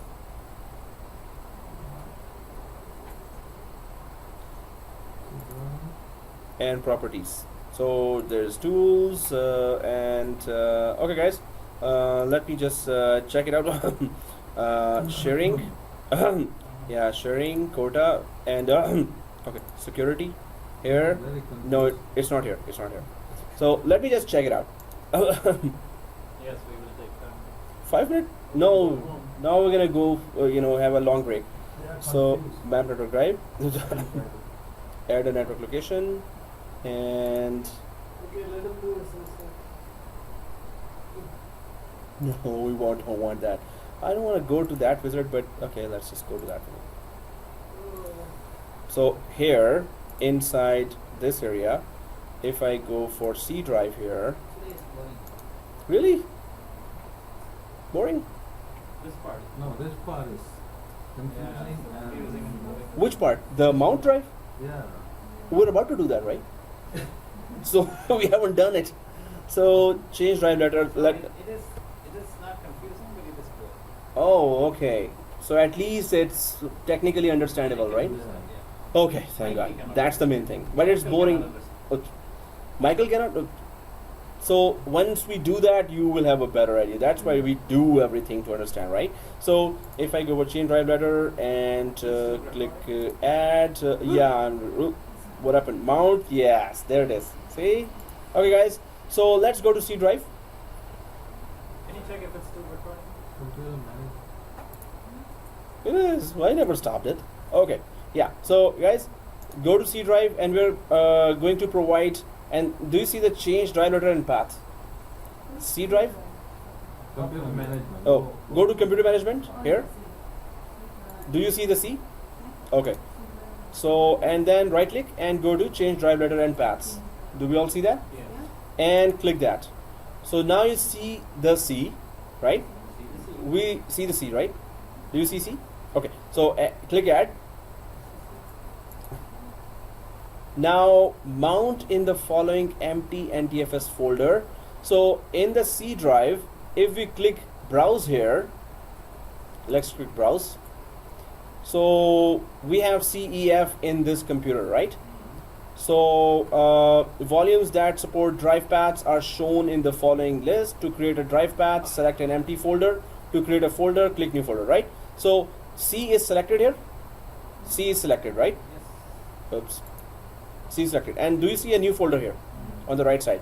So click the new folder and mount drive. So mount dash drive. Mount dash drive. Volumes that support drive paths are shown in the following list. To create a drive path, select an empty folder. Yep, we did that. So once we did that, keep it selected and press OK. And then we press OK here. We press OK. So did it create anything? Right? So let's go to C drive and try to check it out. And I'm also just checking quickly, was there any change? Try better. Yeah. Okay. So now we go back to File Explorer and then go to C drive. Do we have a mount drive here? In C drive. Do we have a shortcut here? Mount drive. When we double click, where does it take us? Does it take us anywhere or does it give an error? It just changed right Hmm? now. No, it doesn't. No, it is actually showing the folders Yeah, that's it's showing the inside folder. the In- the same folders, You- everything inside the C. Double Every- click that. Yeah, double click that, it's just gonna keep on showing you the folder, right? So if we go to the properties of that folder, so what is the properties? Where is it taking us, or what is it showing here, right? General here, and sharing, share, not shared, advanced sharing, security, progress. So it just looks like a normal folder here, right? So the main thing here is that we can see inside that folder. Can we save anything and it is on another drive? Is there a proof that it is connected to the unallocated space or not? What is the proof that it is connected to a unallocated space? Oh, that's a question actually. What is the proof? How can we go there and check? So if we click that, sorry, if we, so there is no proof right now, right? But you didn't give any drive. Paths to the unallocated space. We did not give any paths to the Yeah. unallocated space, right? Now the main thing here could be that it is half drive, and normally it just detects a full drive to do that. But any unallocated space, it should pick up directly, you know, without our doing anything. Oh. It should just pick it up directly. So we have to check the. Yeah. So if it did not pick up directly, so there is that steps. That's why I put the steps there as well. First we go. Yeah, it's the full drive. See this. Okay, guys. So let's go back here again. This is the half of the drive we tried to give it, right? So let's. Do we see the unallocated space here? Everyone there on this space? First of all, you right click on this space. Do you see any mount drive option? Unallocated space. Oh. Are you on this space? This one? So go to the right side where it says dynamic. This one. Go to the right side, it says dynamic. Yes, guys, it's not gonna do that if it is half disk space. It has to be a full unallocated disk space that you can provide as a path, and it did not get it because. So we have 3 minutes left. So let's just add one more drive because we have to see it working. So this will be our 20th drive, I guess, and we are triple PhD now. So right click settings on server 2. Let's get a full disk here. Let's go for 300 GB because that's the size we did not use. Yeah, that's too much we are giving. Yeah, that's not. They don't deserve it. Oh, okay. So 300 GB. 300. That's how we will know this is the new experimental drive we have. 300. Next. Because we need to see it happen. We have to make sure that it works. There should be a proof there. So we have to put it online and then initialize. No, just online. Just online. Okay. And it should stay unallocated space, right? So 300 GB, press OK. Now we have a full drive here. Let's just right click on this and click online. Everyone did that? Okay. Online. And then once it is online, now just right click but don't do anything. Is it online? Yeah. 300 GB that we added. So right click. Do you see any option other than initialize? So first right click online. Rasin, did you online? Click the initialize disk as well. Now click the initialize disk as well. And let's just go for disk 20 is MBR GPT. Let's go for GPT. Although MBR is okay, doesn't matter, whichever. But I just went for GPT. That's okay here. Now it shows basic disk, right? Now when you right click here, are there any options that shows that we can create a mount disk here? So convert to MBR, convert to dynamic disk, properties. So on the basic we don't see any option, right? If we right click here anywhere, do we see any option? No. So if I see the screenshots here, we tried inside the G drive, which is this, and then we went for assign drive letter and paths. Okay, so it is going for properties. So again we create that same on C drive. So here, now wait for me, let me jump first, and then I will say that it works or not, right? I'm just gonna go, because now we have a same drive, big drive, so I'm just gonna go back to C. Don't do that. So let me just show, see that. So change drive letter and this, and you have C drive here. We already have a mount drive here. If we change it to assign the drive letter and go for, yeah, so add, it goes to EDF volumes that fine. We created here, right? It's still not taking that path. Okay, so Let's continue on the next one. really, you don't want to go? Yeah, it's not working. Okay guys, so this is an assignment, and let's Nice. Yeah, whatever, I could just Google it now in 2-3 minutes Yeah, and we will do it. okay. I can, right now I should have put the steps there, but anyway. So let's just see if you can do it with Google. If you're not, then I'm just gonna tell you, and I'll Google it in front of you in within stopwatch of 5 minutes. Google steps to okay, do this. So assignment, take it as assignment. Give me the mount drive. It should work, and give me the screenshots. How does it work? If you cannot, then I will just show you here. I'll just Google it, and in next 5 minutes it will be done. Right? Okay. So take it as assignment, and how we do it? Mount drive. If we go to the C drive and we click the folder, we should be seeing a big empty drive. That's it. That's inside the C folder. Yeah, inside the C folder. So inside the C folder, when you double click that, it should not show you this path. It should just take you a big empty drive.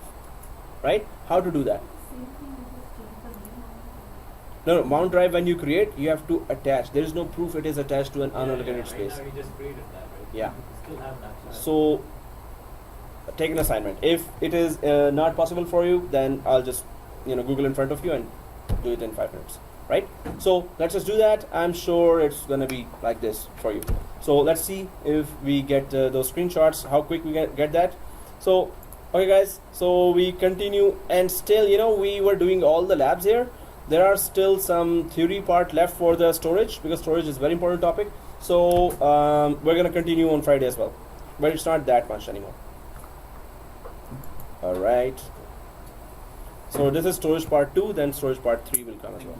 Thank you. Okay, nothing.